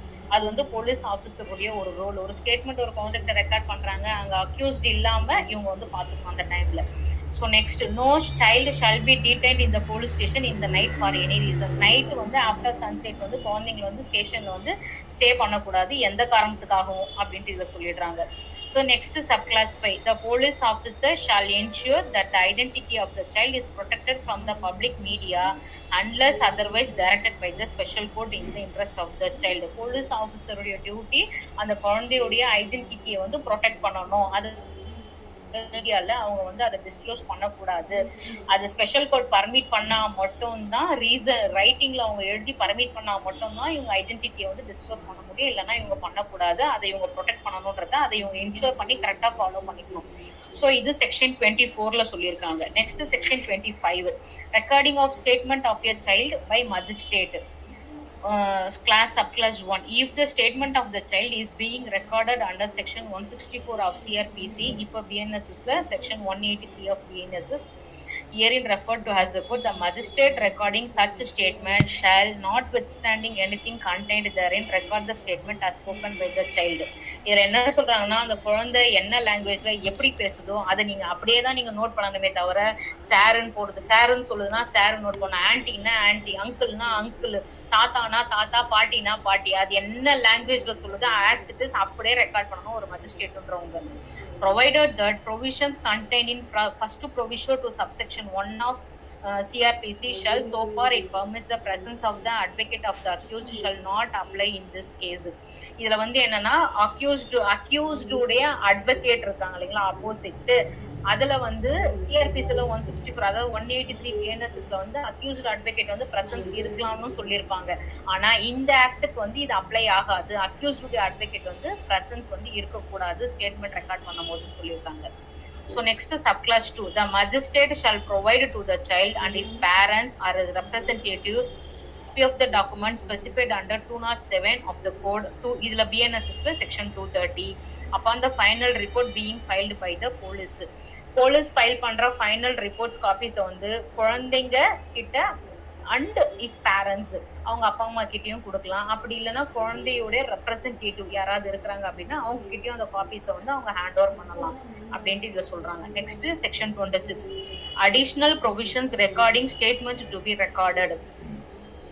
Section 26 subclass 1, the magistrate or the police officer as the case may be shall record the statement as spoken by the child in the presence of the parents of the child or any other person in whom the child has trust or confidence. ஒரு மஜிஸ்ட்ரேட்டோ ஒரு police ஆஃபீஸரோ statement record பண்றாங்க அப்படின்னா அந்த குழந்தைங்க கூட அவங்க அப்பா அம்மா இருக்கணும். அப்படி இல்லைன்னா அந்த குழந்தை யாரை நம்புதோ, யாரை ரொம்ப ட்ரஸ்ட் ஒர்த்தியான ஒரு பர்சனை நம்புதோ அவங்கள வச்சுக்கிட்டு ஒரு மஜிஸ்ட்ரேட்டோ இல்லை ஒரு போலீஸ் ஆஃபீஸரோ ஒரு ஸ்டேட்மெண்ட்டை வந்து ரெக்கார்ட் பண்ணலாம் அப்படின்னு சொல்றாங்க. Next, wherever necessary the magistrate or the police officer as the case may take the assistance of a translator or an interpreter having such qualifications, experience and on payment of such fees as may be prescribed while recording the statement of the child. ஒரு magistrate R police officer statement record பண்ணும்போது எங்களுக்கு assistant தேவைன்னு அந்த குழந்தை feel பண்ணுச்சு, எனக்கு புரியல, translator வேணும் இல்லை இன்டர்பிரட்டர் வேணும் அப்படின்னு ஃபீல் பண்ணுச்சுன்னா அந்த இன்டர்பிரட்டர் டிரான்ஸ்லேட்டருக்கு உண்டான குவாலிஃபிகேஷனோட எக்ஸ்பீரியன்ஸோட இருக்கிற பர்சன்ஸ் அப்பாயின்மெண்ட் பண்ணி அவங்களுக்கு உண்டான ஃபீஸை ப்ரிஸ்கிரைப் பண்ணி அந்த ஃபீஸ் அவங்களுக்கு கொடுத்து அப்பாயின்மெண்ட் பண்ணி ஸ்டேட்மெண்ட் ரெக்கார்ட் பண்ணலாம் அப்படின்ட்டு சொல்றாங்க. Next, the magistrate or the police officer as the case may in the case of a child having a mental or physical disability seek the assistance of a special educator or any person familiar with the manner of the communication of the child or an expert in that field having such qualification, experience and on payment of such fees as may be prescribed to record the statement. ஒருத்தன் ஒரு அஃபென்ஸை பண்ணி அந்த குழந்தைய வந்து disability ஆக்கிட்டான், இல்லை கை வரல, கால் வரல, இல்லை உடம்பு ஃபுல்லாக அந்த குழந்தைக்கு சம் எஃபெக்டாக இருக்குது, ஸோ ஃபிசிக்கலாக அந்த குழந்தையால ஒன்றுமே முடியல, மென்டல் ஸ்டேட்மெண்ட்டும் அந்த குழந்தைக்கு வந்து இல்லை, ஒரு விஷயத்தை எப்படி வந்து எக்ஸ்பிரஸ் பண்ணணும் அப்படின்ட்டு மென்டலி டிசபிலிட்டி இருக்கும் அந்த குழந்தை. ஸோ அப்படின்னும் போது ஒரு அசிஸ்டன்ஸ் வந்து அந்த குழந்தை வந்து எடுத்துக்கலாம். தேவைப்படுதுன்னும் போது அதுக்குன்னு உண்டான ஸ்பெஷல் எஜுகேட்டர், இப்போ வந்து சைக்காட்ரிஸ்டோ இல்லை வந்து யார் ரொம்ப ஃபெமிலியரா இருக்காங்க அந்த குழந்தை கூட, யார் க்ளோஸ்டா யார் பேசுறாங்களோ அவங்களுடைய கம்யூனிட்டி அவங்கள வந்து கூட வச்சுக்கிட்டு ஒரு ஸ்டேட்மெண்ட்டை வந்து ரெக்கார்ட் பண்ணலாம். எக்ஸ்பென்சஸ்ல யார் பேர் பண்ணுவாங்க மேடம்? எக்ஸ்பென்சஸ் வந்து beared by the government ma'am. Government bear பண்ணுமா? Yes government ma'am. Expenses bear by purely government தான் ma'am. So next to section subclass 4, wherever possible the magistrate or the police officer as the case may be shall ensure that the statement of the child is also recorded by audio, video, electronic means. Magistrate or police officer ஸ்டேட்மெண்ட்டை வந்து audio, video, எலக்ட்ரானிக்லயும் அவங்க record பண்ணலாம் அப்படின்னுட்டு இதுல சொல்றாங்க. Next, section 27, medical examination of the child. The medical examination of a child in respect of whom any offence has been committed under this act shall, notwithstanding that first information report or complaint has not been registered for the offences under this act, be conducted in accordance with CRPC. இதுல என்ன சொல்றாங்கன்னா, ஒரு offence நடக்குது, அந்த குழந்தை வந்து ஸ்டேஷனுக்கு வருது கம்ப்ளைண்ட் கொடுக்கறதுக்கு, அந்த எஃப்ஐஆர் அவங்க ரெஜிஸ்டர் பண்ணல, ஈவன் கம்ப்ளைண்ட்டை கூட ரிசீவ் பண்ணல, அந்த குழந்தை மெடிக்கல் எக்ஸாமினேஷன் தேவைப்படுது அப்படின்னா அந்த குழந்தைக்கு இமீடியட்டா ஒரு மெடிக்கல் எக்ஸாமினேஷனை வந்து அவங்க ப்ரொவைட் பண்ணணும். Even FIR or complaint has been received or registered அப்படின்னு சொல்லிட்டு சொல்றாங்க. Next to 2, in case the victim is a girl child, the medical examination shall be conducted by a women doctor. Victim வந்து கேர்ளா இருந்தா medical examination women doctor மட்டும் தான் பண்ணணும் அப்படின்றாங்க. Next, the medical examination shall be conducted in the presence of the parent of the child or any other person in whom the child reposes trust or confidence.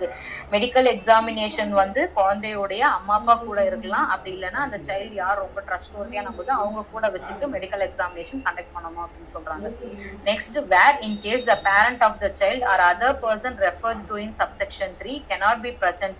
அம்மா அப்பா யாரும் கூட இல்ல வேற யாருன்னா ட்ரஸ்ட்வர்த்தி பர்சனும் யாருமே கூட இல்ல அப்படின்னா for any reason during the medical examination of the child, the medical examination shall be conducted in the presence of a woman nominated by the head of the medical institutions. அந்த medical institutionsல இருக்கிற head வந்து எந்த woman nominate பண்றாங்களோ அவங்கள கூட வச்சுக்கிட்டு இவங்க வந்து இந்த medical examinations வந்து கண்டக்ட் பண்ணலாம் அப்படின்னு சொல்லிட்டு இந்த செக்ஷன் சொல்லுது. ஸோ நெக்ஸ்ட் வந்து section 28.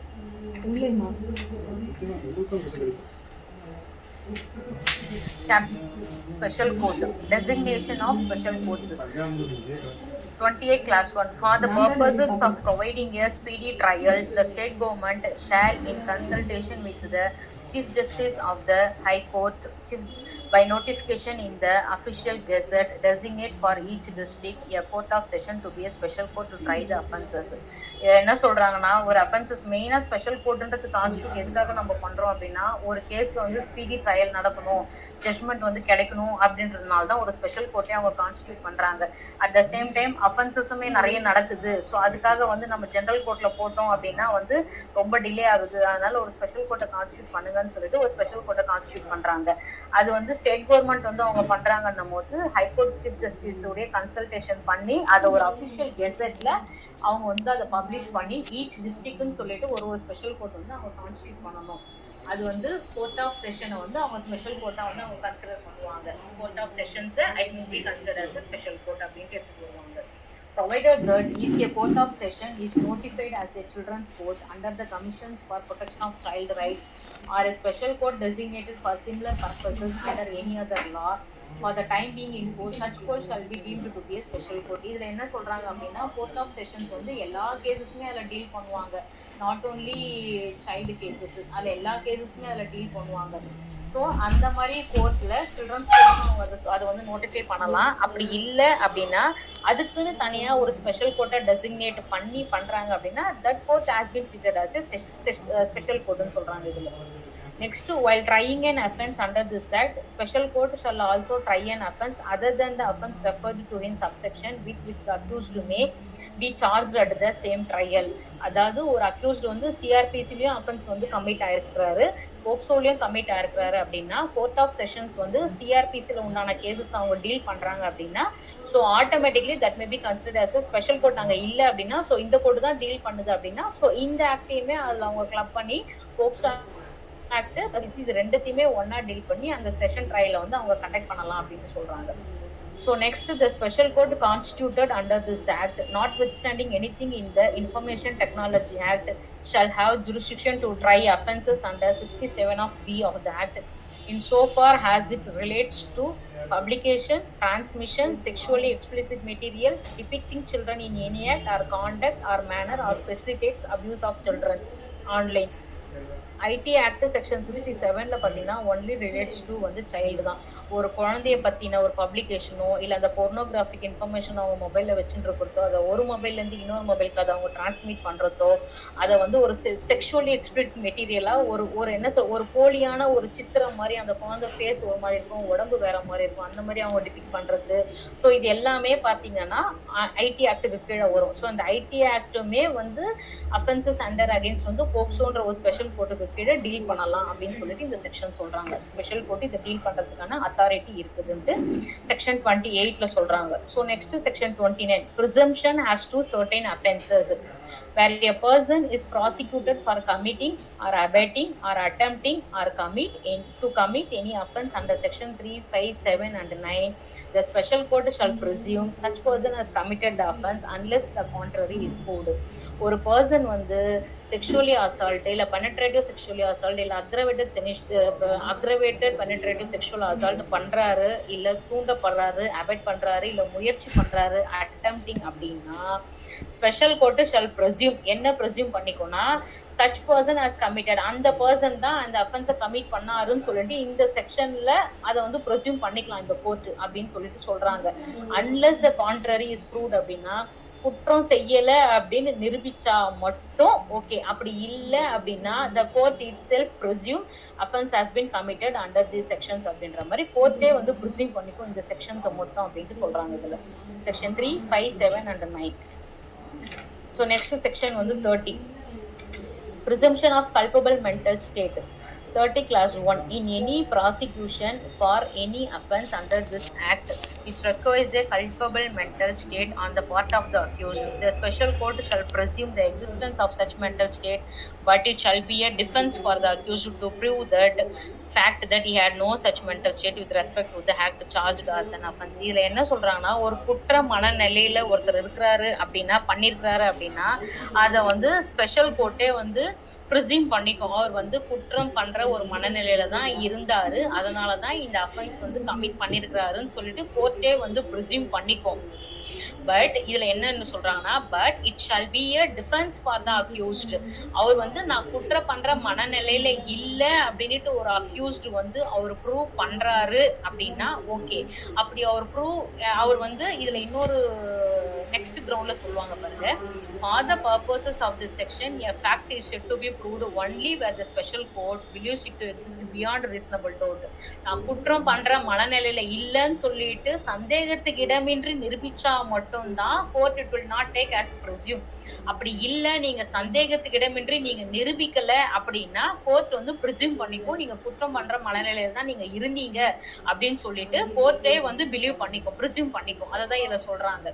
Next, not merely when its existence is established by a preponderance of probability. இதுல என்ன சொல்றாங்கன்னா, குற்றம் பண்ற மனநிலையில இருந்திருக்கக்கூடிய சாத்தியக்கூறுகள் இருக்குன்னு நிரூபிக்க கூடாது. குற்றம் பண்ற மனநிலையில நீங்க இல்ல அப்படின்றத நீங்க நிரூபிச்சா மட்டும்தான் இதை வந்து நீங்க நான் கல்பபிள் மென்டல் ஸ்டேட் ஒத்துக்க முடியும். அப்படி இல்லைன்னா கோர்ட் வில் ப்ரிசூம்னு சொல்லிடுறாங்க இதுல. இதுக்கு எக்ஸ்பிளனேஷன் பாத்தீங்கன்னா, culpable mental state includes intention, motive, knowledge of a fact, believe or reason to believe. So இது எல்லாமே இந்த கல்பபிள் மென்டல் ஸ்டேட்ல வந்து இருக்கும் அப்படின்றாங்க. So next section 31, application of code of criminal procedure to proceedings before a special court.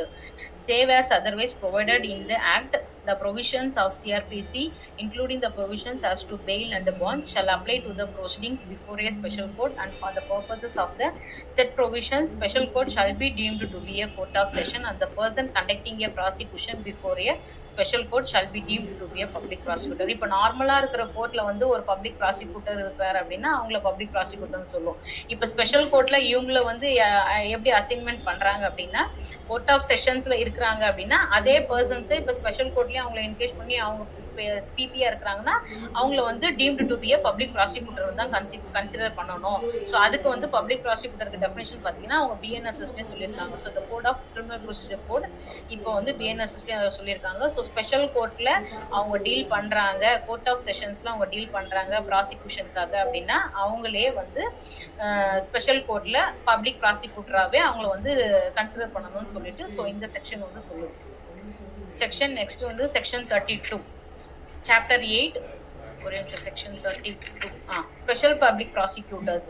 அதில் clause 1 பார்த்தீங்கன்னா, state government shall by notification in the official gazette appoint a special public prosecutor for every special court for conducting cases only under the provisions. ஒரு official கெசட்டில் ஒரு government வந்து declare பண்ணணும், இந்த மாதிரி சோன்ஸ் of persons வந்து நாங்கள் ஸ்பெஷல் கோர்ட்டுக்கு ஸ்பெஷல் பப்ளிக் ப்ராசிக்யூட்டராக நாங்கள் அப்பாயின்மெண்ட் பண்ணியிருக்கோம்னு சொல்லிட்டு அஃபிஷியல் கெசட்டில் அவங்க நோட்டிஃபை பண்ணாங்கன்னா he may be considered as a special public prosecutor.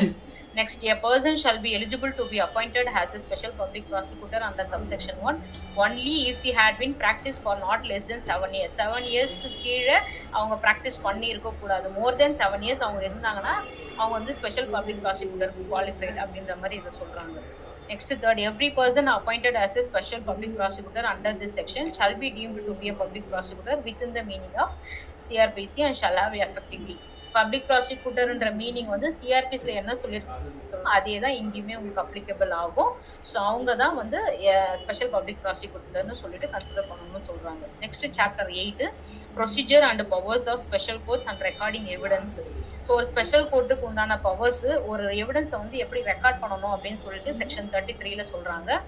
A special court may take cognizance of any offense without the accused being committed to it for trial upon receiving a complaint of fact which constitutes such offense or a police report such facts. ஒரு அஃபென்ஸை வந்து அவங்க commit பண்றாங்க, அந்த offence வந்து court வந்து cognisance எடுக்குது அப்படின்னா அவங்க வந்து பேஸ்ட் அப்பான் ஏ போலீஸ் ரிப்போர்ட்டை வச்சும் அவங்க காக்னிசன்ஸ் எடுப்பாங்க. அப்படி இல்லைன்னா ஒரு கம்ப்ளைண்ட் அவங்க கொடுத்துருப்பாங்க, அந்த கம்ப்ளைண்ட்டை பேஸ் பண்ணியும் வந்து ஒரு கோர்ட் வந்து காக்னிசன்ஸ் வந்து எடுக்கலாம் அப்படின்னு சொல்லிட்டு இதை சொல்றாங்க. இதுல வந்து ஒரு ஜட்மெண்ட் வந்து ஒரு ஒரு ஒரு லேடி வந்து ஓப்பன் கோர்ட்ல போயிட்டு ஒரு கம்ப்ளைண்ட் வந்து அவங்க கொடுக்குறாங்க. அந்த கம்ப்ளைண்ட் வந்து ஜட்ஜ் வந்து ரிசீவ் பண்றாரு போக்சோக்காக. ரிசீவ் பண்ணிட்டு அவங்க என்ன பண்றாங்க அப்படின்னா அவர் வந்து அதை வந்து ஃபார்வர்ட் பண்றாரு. யாருக்கு ஃபார்வர்ட் பண்றாருன்னா கமிஷனர் ஆஃப் போலீஸ்க்கு அவர் ஃபார்வர்ட் பண்ணி நீங்க வந்து இந்த கம்ப்ளைண்ட் மேல வந்து நீங்க வந்து ஆக்ஷன் எடுங்கன்னு சொல்லிட்டு ஒரு ஜட்ஜ் வந்து ஸ்பெஷல் ஜட்ஜ் வந்து forwarding the complaint to the commissioner. இந்த மாதிரி வந்து பண்ணலாமா பண்ணக்கூடாது அப்படின்னு சொல்லிட்டு ஒரு ஜட்மெண்ட் வந்து கொடுத்திருக்காங்க. அது ஜட்மெண்ட் என்னன்னா நியூஸ் தமிழ் 24/7 வெர்சஸ் டுடி Tilak 2025 year volume 1 law weekly criminal page number 420. இதுல என்ன டிஸ்கஸ் பண்ணிருப்பாங்க அப்படின்னா இல்லீகாலிட்டியும் இர்ரெகுலாரிட்டியும் டிஸ்கஸ் பண்ணியிருப்பாங்க. இல்லீகாலிட்டி அப்படின்னா which vitiates the entire proceedings, அது வந்து சட்டவிரோதம். இர்ரெகுலாரிட்டின்னு பார்த்தீங்கன்னா which will not vitiates the entire proceedings. இதுதான் இர்ரெகுலாரிட்டிக்கும் இல்லீகாலிட்டிக்கும் உள்ள டிஃபரன்சஸ். இதுல இவங்க என்ன சொல்றாங்க அப்படின்னா order of the special judge forwarding the complaint to the commissioner of police is merely irregularity. It cannot be treated as illegality அப்படின்றாங்க. இது வந்து சட்டவிரோதம் கிடையாது, இது வந்து ஒரு ஒழுங்கின்மை தானே தவிர இது சட்டவிரோதம் கிடையாது. Moreover, there is no bar from special judge forward the complaint in the POCSO Act. அவங்களுக்கு வந்து பார் கிடையாது, ஒரு கம்ப்ளைண்ட் வந்து அவங்க ஃபார்வர்ட் பண்றதுக்கு அப்படி பண்ணலாம் அப்படின்னு சொல்லி இந்த ஜட்மெண்ட் வந்து சொல்லியிருக்காங்க. Judgment name news Tamil 24/7 versus டுடி திலக். இந்த கேஸ்ல வந்து இவங்க சொல்லியிருப்பாங்க இது. ஸோ ஃபார்வர்ட் பண்ணலான்ட்டு. ஸோ நெக்ஸ்ட் வந்து section 33 subclause 2. The special public prosecutor or as the case may be the counsel appearing for the accused shall, while recording the examination in chief or cross-examination or re-examination of the child, communicate the questions to be put to the child to the special court which shall intend to those questions to the child. ஒரு special public ப்ராசிக்யூட்டரோ இல்லை அக்யூஸ்டுடைய கவுன்சிலோ அந்த குழந்தைகிட்ட வந்து chief examination பண்றாங்க, cross examination பண்றாங்க, இல்லை வந்து ரீ examination பண்றாங்க அப்படின்னா அந்த ஸ்பெஷல் கோர்ட் வந்து அந்த குழந்தைகிட்ட வந்து கொஷின்ஸை வந்து எப்படி கம்யூனிகேட் பண்ணணும் அப்படின்னா அதுக்கு ஒரு ஜென்ரல் ப்ரொவிஷன்ஸ் வந்து இருக்குது. ஸோ இப்படிதான் நீங்க அந்த குழந்தைகிட்ட வந்து கொஷின்ஸ் கேட்கணும், நீங்க வந்து ரொம்ப அக்ரெசிவாலாம் நீங்க கொஷின்ஸ் வந்து வைக்கக்கூடாது அப்படின்ட்டு சொல்லுவாங்க. அது வர செக்ஷன்ல ஒன்னொன்னா நான் சொல்றேன் பாருங்க. சப்கிளாஸ் 3 வந்து special court May if it considers necessary permit frequent break. அந்த குழந்தைய நீங்க எக்ஸாமினேஷன் பண்றீங்க அப்படின்னா அதுக்கு ஃப்ரீக்வெண்டா பிரேக் கொடுக்கணும். ட்ரையல் டைம்ல எப்பப்பெல்லாம் அதுக்கு பிரேக் தேவைப்படுதோ, அந்த குழந்தை எப்பப்பெல்லாம் ஃபீல் பண்ணுதோ பிரேக் வேணும்னு சொல்லிட்டு அப்பப்பெல்லாம் அந்த குழந்தைக்கு வந்து பிரேக் கொடுக்கணும்னு சொல்றாங்க. Next the special court shall create a child friendly atmosphere by allowing a family member, a guardian, a friend or a relative in whom the child has trust or confidence to be present in the court. அந்த குழந்தைக்கு வந்து ஒரு child friendly அட்மாஸ்பியரை நம்ம வந்து create பண்ணி கொடுக்கணும். அது ஒரு கோர்ட்ன்ற ஒரு ஃபீலே அந்த குழந்தைக்கு இருக்கக்கூடாது. வால்ல ஒரு கார்ட்டூன்ஸ் பெயிண்டிங்ஸ் பண்ணி வைக்கிறதோ இல்லை வந்து யூனிஃபார்ம் இல்லாம இருக்கிறதோ, ஒரு சைல்டு ஃப்ரெண்ட்லி அட்மாஸ்பியர் அந்த குழந்தைக்கு நம்ம உருவாக்கி கொடுத்துட்டு அந்த குழந்தை யாரெல்லாம் கூட இருக்கணும்னு விருப்பப்படுதோ அந்த எக்ஸாமினேஷன் பண்ணும்போது அவங்கள வந்து பர்மிட் பண்ணலாம் கோர்ட் அப்படின்ட்டு சொல்லுது. அது கார்டியனா இருக்கலாம், ஃப்ரெண்டா இருக்கலாம், ரிலேட்டிவா இருக்கலாம், இல்லை யார் ட்ரஸ்ட் ஒர்த்தி பர்சன் யாரா இருந்தாலும் ஓகேன்றாங்க. So next the special court shall ensure that the child is not called repeatedly to testify the court. அடிக்கடிக்கு அந்த குழந்தைய வந்து கூப்பிடக்கூடாது, நீ வந்து எவிடன்ஸ் சொல்றதுக்கு வாங்க அப்படின்னு சொல்லிட்டு அந்த குழந்தைய அடிக்கடிக்கு கூப்பிடக்கூடாதுன்ட்டு சொல்றாங்க. நெக்ஸ்ட் வந்து special court shall not permit aggressive questioning or character assassination of the child and ensure the dignity of the child is maintained at all times during the trial. அந்த குழந்தைகிட்ட ஒரு அக்ரெசிவான ஒரு கொஸ்டின்ஸோ இல்லை அந்த கேரக்டர் அசாசினேட் பண்ற மாதிரி வந்து ஒரு கொஸ்டின்ஸோ கேட்கக்கூடாது. அந்த குழந்தையுடைய டிக்னிட்டியை கரெக்டாக மெயின்டைன் பண்ணிக்கணும் அதை வந்து ரொம்ப ஹார்ஷாலாம் அந்த குழந்தைகிட்ட வந்து செக்ஷுவல் அசால்ட் என்ன பண்ணாங்க, எப்படி பண்ணாங்க, இல்லை ஒரு மாதிரி அப்யூசிவ் பண்ணுற மாதிரியும் பேசக்கூடாது, கொஷின்ஸ் கேட்கக்கூடாது அப்படின்ட்டு சொல்கிறாங்க. So next, the special court shall ensure that the identity of the child is not disclosed at any time during the course of investigation or trial. So identity of the சைல்டை வந்து disclose பண்ணக்கூடாது, trial டைமில் பண்ணக்கூடாது. அதுக்கு provided that ஒரு ரீசனும் ஒன்று சொல்கிறாங்க. Special court permit பண்ணாங்க அப்படின்னா அந்த ரீசன்ஸை வந்து ரைட்டிங்கில் எழுதிக்கிட்டு அந்த குழந்தையுடைய ஐடென்டிட்டியை வந்து இவங்க டிஸ்க்ளோஸ் பண்ணலாம் அப்படின்ட்டு ப்ரொவைடட் தட்ல சொல்றாங்க.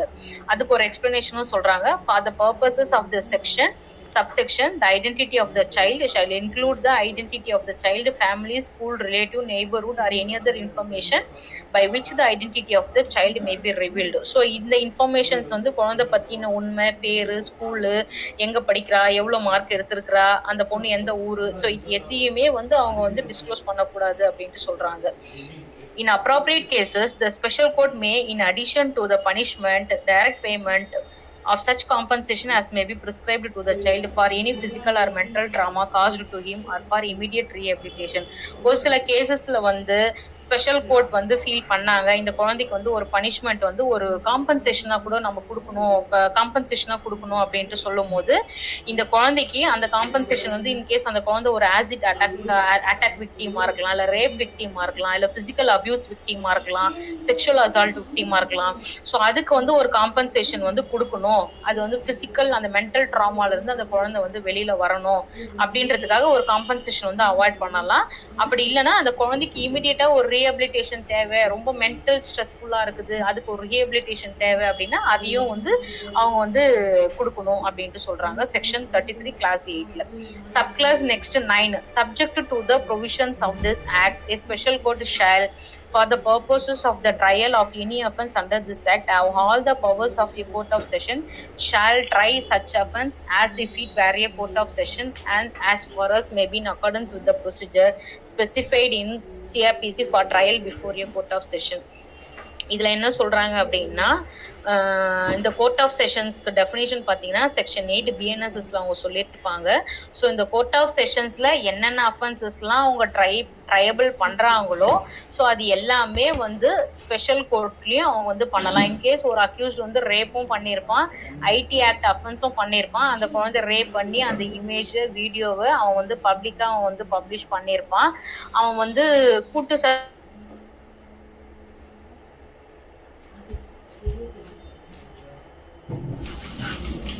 அட்ராக்ட் ஆகும், ஐடி ஆக்ட் அட்ராக்ட் ஆகும். ஸோ இது எல்லாமே அட்ராக்ட் ஆகும் போது இதை வந்து கோர்ட் ஆஃப் செஷன்ல தான் டீல் பண்ணணுமானா கிடையாது, ஸ்பெஷல் கோர்ட்லயே டீல் பண்ணலாம், போக்சோ கோர்ட்லயே வந்து இந்த கேசஸ் எல்லாமே வந்து டீல் பண்ணலாம் அப்படின்ட்டு சொல்றாங்க இதுல. So next is section 34, procedure in case of commission of offence by child and determination of age by special court. Where any offence under this act is committed by a child, such a child shall be dealt with under the provisions of JJ Act. இதுல வந்து என்னன்னா அந்த குழந்தையுடைய ஏஜை பத்தி வந்து அவங்க விசாரணை வந்து கண்டிப்பா செஞ்சிருக்கணும் அப்படின்றாங்க. அந்த குழந்தையுடைய ஏஜை இவங்க டிட்டர்மைன் பண்ணணும் அப்படின்றாங்க. என்ன அஃபென்ஸ் இதுக்கு கீழே வந்து அந்த சைல்டு பண்ணி இருந்தாலும், அந்த சைல்டு விக்டிமா இருந்தாலும் அந்த சைல்டுடைய ஏஜை வந்து determine பண்ணணும் அப்படின்ட்டு இதை சொல்றாங்க. Next, if any question arises in any proceedings before the special court, whether a person is a child or not, such question shall be determined by the special court after satisfying itself about the age of such person, and it shall record in writing its reason for such determination. இப்போ வந்து அந்த court வந்து பார்க்கும் போது தெரியும் அந்த குழந்தைக்கு வந்து வயசு ஒரு 10 தான் இல்லை 12 தான் அப்படின்றது தெரியும். அதை தெரிஞ்சுக்கிட்டு அந்த குழந்தையுடைய மார்க் ஸ்டேட்மெண்ட்டோ இல்லை பர்த் சர்டிஃபிகேட்டோ அதெல்லாம் ப்ரூஃப் எல்லாம் அவங்க பார்த்து குழந்தையோட ஏஜை வந்து அவங்க 17 டிட்டர்மைன் பண்ணி வச்சு அதை அவங்க சாட்டிஸ்ஃபைடு பண்ணி அது வந்து எது மூலியமா நான் அந்த குழந்தையோட ஏஜை நான் டிட்டர்மைன் பண்ணேன்னு சொல்லிட்டு அந்த ரீசனை அவங்க அதில் நோட் பண்ணி அதில் அவங்க வைக்கணும் அப்படின்ட்டு இதில் சொல்றாங்க.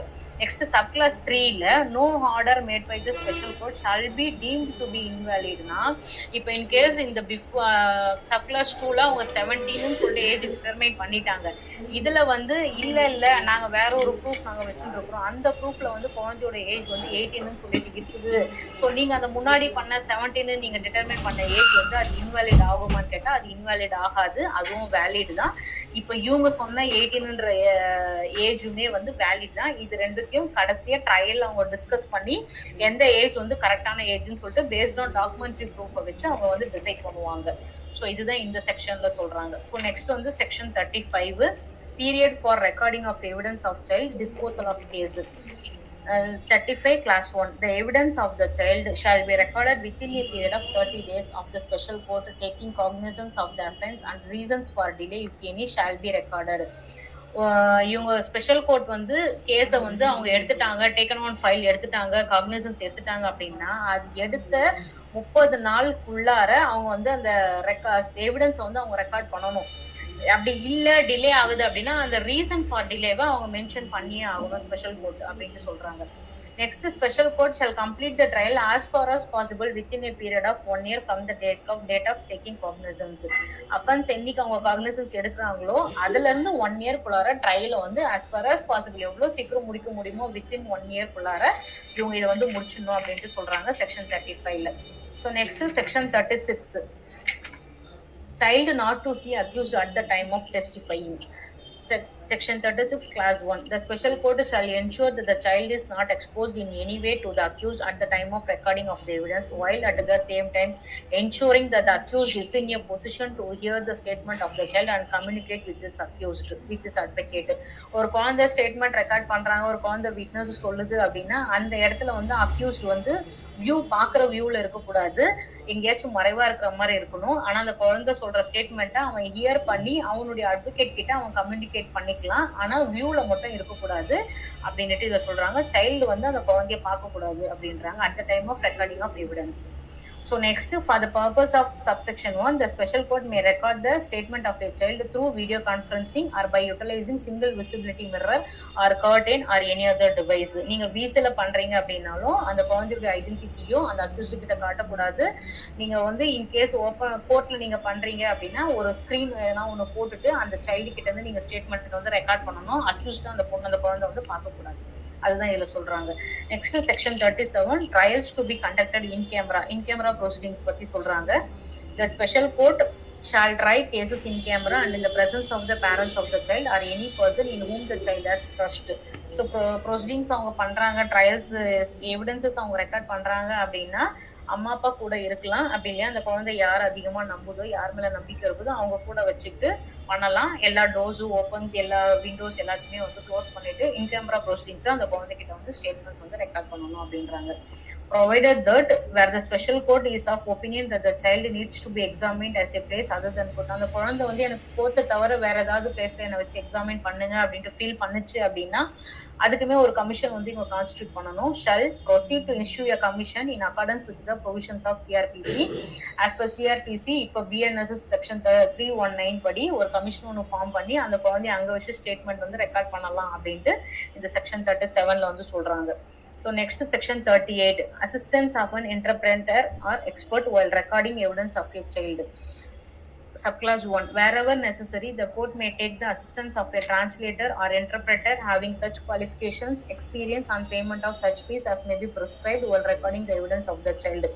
குழந்தைகிட்ட அந்த ஸ்டேட்மெண்ட் ரெக்கார்ட் பண்ணும்போது ஃபீல் பண்ணுச்சுன்னா டிரான்ஸ்லேட்டர் வேணும் இல்லை இன்டர்பிரேட்டர் வேணும்னு ஃபீல் பண்ணுச்சுன்னா அதுக்கு உண்டான குவாலிஃபிகேஷன் எக்ஸ்பீரியன்ஸ் உள்ள பர்சன்ஸ் அப்பாயின்மெண்ட் பண்ணி அவங்களுக்கு உண்டான ஃபீஸை பே பண்ணி ஸ்டேட்மெண்ட் வந்து இவங்க எவிடன்ஸ் வந்து அவங்க ரெக்கார்ட் பண்ணலாம் அப்படின்னு சொல்றாங்க. Next if a child has a mental or physical disability, the special court may take the assistance of a special educator or any person familiar with the manner of communication of the child or an expert in that field having such qualification, experience and payment of such fees as may be prescribed to record the evidence of the child. குழந்தை mental டிசபிலிட்டியா இருக்கு இல்லை physical டிசபிலிட்டியா இருக்கு, எனக்கு வந்து special educator வேணும், எனக்கு வந்து ஒரு சைக்காட்ரிஸ்ட் வேணும், இல்லை எனக்கு வந்து ஒரு அசிஸ்டன்ஸ் வேணும் அப்படின்னு ஃபீல் பண்ணுச்சுன்னா அந்த அசிஸ்டன்ட்டுமே வந்து இந்த கோர்ட் வந்து அவங்களுக்கு ரெடி பண்ணி கொடுத்து அது அவங்க மூலியமா அந்த குழந்தைகிட்ட இருந்து எவிடன்ஸ் வந்து ரெக்கார்ட் பண்ணலாம் அப்படின்னு சொல்லிட்டு செக்ஷன் 38ல வந்து சொல்றாங்க. Next chapter 9 miscellaneous section 39 guidelines for child to take assistance or expert. Subject to such rules as may be made in this behalf, state government shall prepare guidelines for use of non-governmental organization, professional, expert or persons having knowledge of psychology, social work, physical health, mental health, child development to be associated with the pre-trial and trial stage to assist the child. அதாவது வந்து ஒரு state government வந்து ஒரு guidelines ஒன்று form பண்ணி நான் government organisation இல்லை professionals என்ன மாதிரியான ப்ரொஃபஷனல்னா ஒரு சைக்காட்ரிஸ்ட் இல்லை வந்து குழந்தைங்களுக்கு வந்து ஒரு சைல்டு எஜுகேஷன்ஸ் எடுக்கிற மாதிரி இல்லை ஒரு மோட்டிவேஷனலாக பேசுகிற மாதிரி ஒரு சைக்காலஜி டிபார்ட்மெண்ட் இல்லை ஃபிசிக்கல் ஹெல்த் ரிலேட்டட் டிபார்ட்மெண்ட் இருக்கிற பர்சன்ஸ் எல்லாம் வந்து அவங்க ட்ரைன் பண்ணி ஒரு குழந்தை குழந்தைகிட்ட ட்ரையல் ஸ்டேஜ்ல ரெக்கார்டிங்ஸ் பண்றதுக்கு எவிடன்ஸ் எடுக்கிறதுக்கு இவங்கெல்லாம் வந்து ஹெல்ப் பண்ணலாம், அதுக்கு ஒரு கைட்லைன்ஸ் வந்து இவங்க ஃபார்ம் பண்ணலாம் அப்படின்னு சொல்லிட்டு செக்ஷன் 39ல வந்து இவங்க சொல்றாங்க. Pre trial stage or trial stage அப்படின்றாங்க. So next 40 right of child to take assistance of legal practitioners. Subject to the provision of section 301 of the CRPC, the family or the guardian of the child shall be entitled to the assistance of a legal counsel of the choice.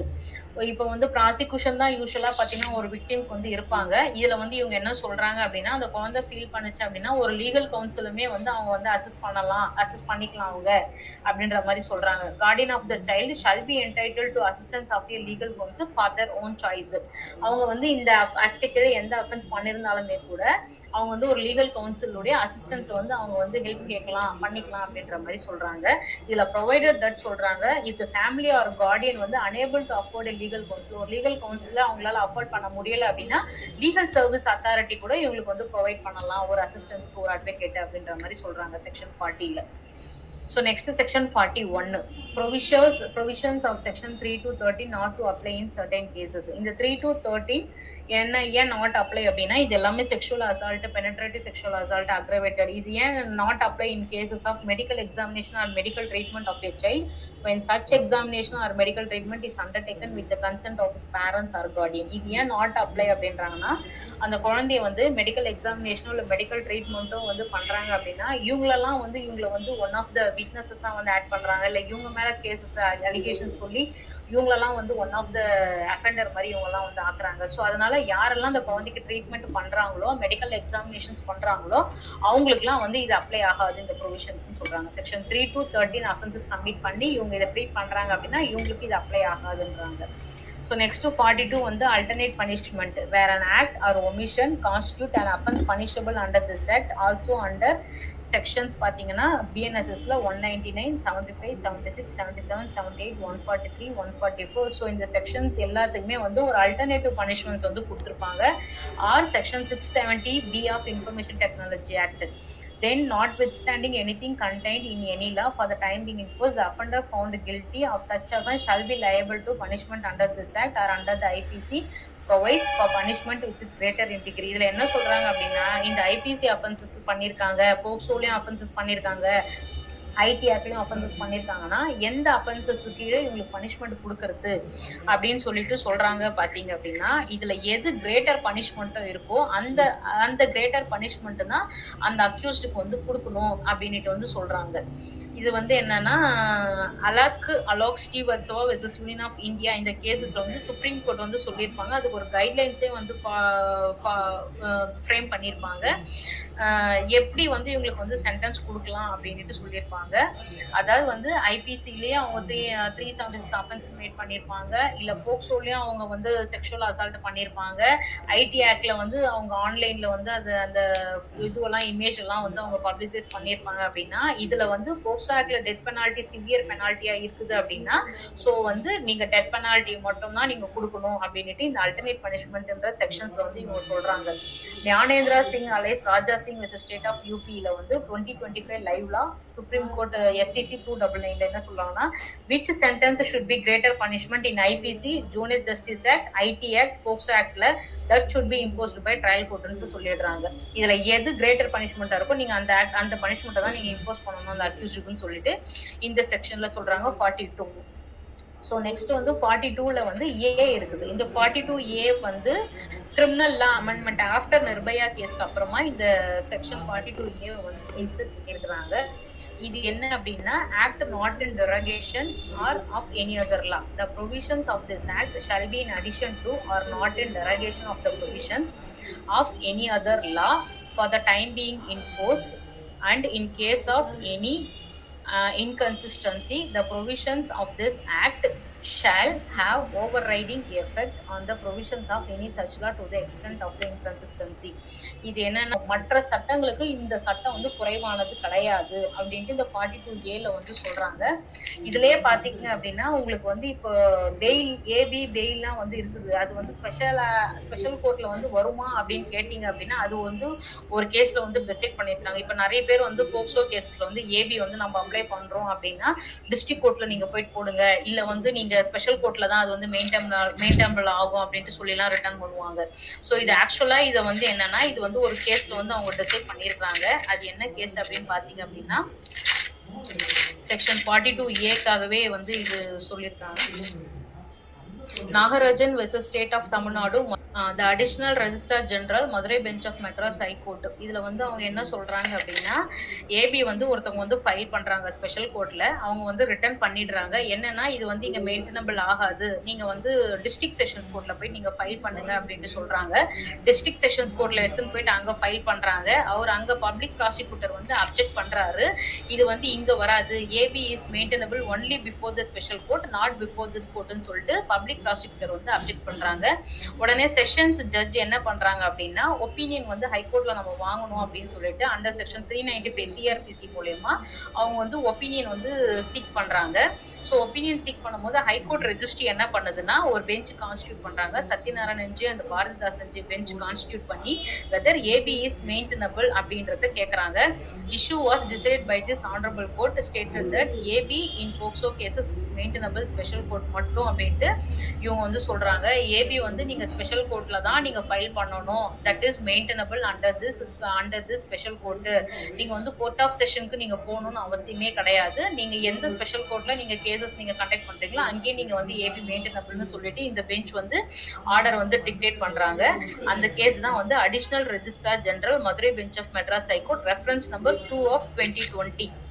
இதுதான் இந்த case உடைய judgement. So இது வந்து AB வந்து இங்க maintain பண்ணலாம் அப்படின்றதுக்காக. இன்னொரு கேசஸ் வந்து நாகராஜன் வெர்சஸ் ஸ்டேட் ஆஃப் தமிழ்நாடுல வந்து செக்ஷன் 42 and 42A வந்து ஒன்னு சொல்றாங்க. என்ன சொல்றாங்க அப்படின்னா இப்போ ஒருத்தர் வந்து செக்ஷன் 376 IPC ஒரு அஃபென்ஸ் பண்றாரு, செக்ஷன் 4 ஆஃப் போக்சோவும் அஃபென்ஸ் பண்றாரு அப்படின்னா அவருக்கு எந்த பனிஷ்மெண்ட் வந்து கொடுக்கலாம் அப்படின்னா லைஃப் இம்ப்ரிசன்மெண்ட் தான் கொடுக்கணும். அப்படின்னா life imprisonment shall mean remainder of natural லைஃப்ன்றாங்க. வந்து ட்ரையல் கோர்ட்ல இருந்து அப்பலேட் கோர்ட்டுக்கு வந்து போறாங்க. எனக்கு இந்த பனிஷ்மெண்ட் வந்து பத்தல, எனக்கு இதை வந்து நீங்க என்ஹான்ஸ்மெண்ட் பண்ணி கொடுங்கன்னு சொல்லிட்டு ஹைகோர்ட்டுக்கு போன உடனே ஸ்டேட் வந்து என்ன பண்றாங்கன்னா வந்து ஸ்டேட்டும் விக்டிமும் வந்து அப்பீல் ப்ரிஃபர் பண்றாங்க. அங்க ப்ரிஃபர் பண்ணி மாடிஃபிகேஷன் எங்களுக்கு பண்ணுங்க, பனிஷ்மெண்ட் எங்களுக்கு என்ஹான்ஸ் பண்ணுங்க, லைஃப் இம்ப்ரிசன்மெண்ட் பத்தல, எங்களுக்கு டெத் சென்டென்ஸ் கொடுங்கன்னு சொல்லிட்டு என்ஹான்ஸ்மெண்ட்டுக்காக போறாங்க. ஸோ அப்படி போகும்போது அவங்க என்ன பண்றாங்க அப்படின்னா enhancement வந்து should not be done at the cost of the accused சைட்ல வந்து enhancement வந்து பண்ணவே முடியாது. ஒன்னு ரிடக்ஷன் பண்ணலாம், இல்ல வந்து மாடிஃபிகேஷன் பண்ணலாமே தவிர பனிஷ்மெண்ட்டை வந்து enhancement பண்ண முடியாது அப்படின்னு சொல்லிட்டு சொல்றாங்க. The procedure is completely wrong. Accused preferred an appeal na court has to reduce the punishment or release him. But வந்து என்ஹான்ஸ்மெண்ட் வந்து ஷுட் நாட் என்ஹான்ஸ், பனிஷ்மெண்ட்டை வந்து என்ஹான்ஸ்மெண்ட் பண்ண முடியாது அப்படின்னு சொல்லிட்டு அவங்க வந்து சொல்லிடுறாங்க. இந்த கேஸ் தான் வந்து Nagarajan versus state of Tamil Nadu. Right of appeal is not and statutory right, it is and fundamental right அப்படின்ட்டு சொல்றாங்க இந்த ஜட்மெண்ட்ல. ஸோ நெக்ஸ்ட் செக்ஷன் வந்து 43 நம்ம போகலாம். செக்ஷன் 43 பார்த்தீங்கன்னா Public Awareness About Act. Central Act and every state government shall take all measures to ensure that the provisions of this Act are given wide publicity through media including television, radio, print media at regular intervals to make general public, children as well as their parents and guardians aware of the provision of this act. இந்த ஆக்டை பத்தி ஒரு public awareness வந்து central கவர்மெண்ட்டும் state கவர்மெண்ட்டும் வந்து பண்ணணும் அப்படின்ட்டு சொல்றாங்க. தியேட்டர்ல போறீங்க, ஒரு படம் பாக்குறீங்கன்னா அந்த படத்துக்கு நடுவில் வர இன்டர்வல்ல நீங்க இந்த ஆக்டை பத்தின ஒரு பப்ளிசிட்டி நீங்க கொடுங்க, ஒரு அவேர்னஸ் உண்டு பண்ணுங்கன்றாங்க. ரேடியோல சொல்லுங்க, வர பிரேக்ல சொல்லுங்கன்றாங்க. இல்ல ஒரு மீடியால வந்து நீங்க நியூஸ் பேப்பர்ஸ்ல வந்து நீங்க சொல்லுங்க, இல்ல நீங்க ஒரு சினிமா சீரியல்ல ஒரு பிரேக் போடுறீங்கன்னா அதுல சொல்லுங்க, ஒரு டிவில நீங்க சொல்லுங்க, ஜெனரல் பப்ளிக்ல போறீங்கன்னா அங்க ஒரு பேம்ப்ளெட் மாதிரி இஷ்யூ பண்ணுங்க. ஸோ இந்த மாதிரிலாம் வந்து அவேர்னஸ் வந்து கிரியேட் பண்ணுங்க அப்படின்ட்டு சொல்றாங்க. Next B வந்து officers of the central government and the state government and other concerned persons including police officer are imparted periodic training on the matters relating to the implementation of the provisions of the act. இந்த ஆக்டுக்கு உண்டான ப்ராப்பரான implement பண்றதுக்காக training வந்து கொடுங்கன்றாங்க central கவர்மெண்ட்டும் state கவர்மெண்ட்டும் including police officer இவங்க எல்லாரும் சேர்ந்து இந்த ஆக்டுக்கு உண்டான ட்ரைனிங்கை வந்து இது எப்படி இந்த ஆக்டை இம்ப்ளிமெண்ட் பண்ணலாம், எங்கெங்க அப்ளிகபிள் பண்ணலாம், எங்கெங்க அப்ளிகபிள் பண்ணக்கூடாது, இது எப்படி ப்ராப்பரா இந்த ஆக்டை எஃபெக்டிவா நம்ம எடுத்துட்டு போகுது, ஸோ இதுக்கெல்லாம் வந்து ஒரு ட்ரைனிங் வந்து கொடுங்க அப்படின்னு சொல்லிட்டு சொல்றாங்க இந்த செக்ஷன் பில. So next section 44 monitoring of implementation of the act. The National Commission for Protection of Child Rights constituted under Section 3 or as the case may be State Commission for Protection of Child Rights constituted under Section 17. இந்த section 44 45லாம் வந்து உங்களுக்கு exam point of வியூவில் கிடையாது. நான் அப்படியே just ஓவரலாக சொல்லிடுறேன். இந்த implementation ஆக்டை வந்து இவங்க மானிட்டர் பண்ணுறதுக்குன்னு சொல்லிட்டு நேஷனல் கமிஷன் ஸ்டேட் கமிஷன்ஸ்லாம் வந்து இவங்க அப்பாயின்மெண்ட் பண்ணி இந்த ஆக்டை வந்து கரெக்டாக மானிட்டர் பண்ணுங்க. இந்த ஆக்டை வந்து எஃபெக்டிவாக இருக்குதா, ட்ரூவாக உண்மையாகவே வந்து குழந்தைக்கு அகேன்ஸ்டாக வர கேசஸ்லாம் இவங்க ரெஜிஸ்டர் பண்ணுறாங்களா, இல்லை ஃபேக்காக வந்து கம்ப்ளைண்ட் வந்து ரெஜிஸ்டர் ஆகுதா, ஃபால்ஸ் இன்ஃபர்மேஷன் வருதா, ஃபால்ஸ் கம்ப்ளைண்ட் வருதான்றத நீங்கள் மானிட்டர் பண்ணுங்க அப்படின்னு சொல்லிட்டு ஸ்டேட் கமிஷன் நேஷனல் கமிஷன்ஸ் இவங்க எல்லாருக்குமே வந்து இவங்க சொல்கிறாங்க. இதுதான் செக்ஷன் 44.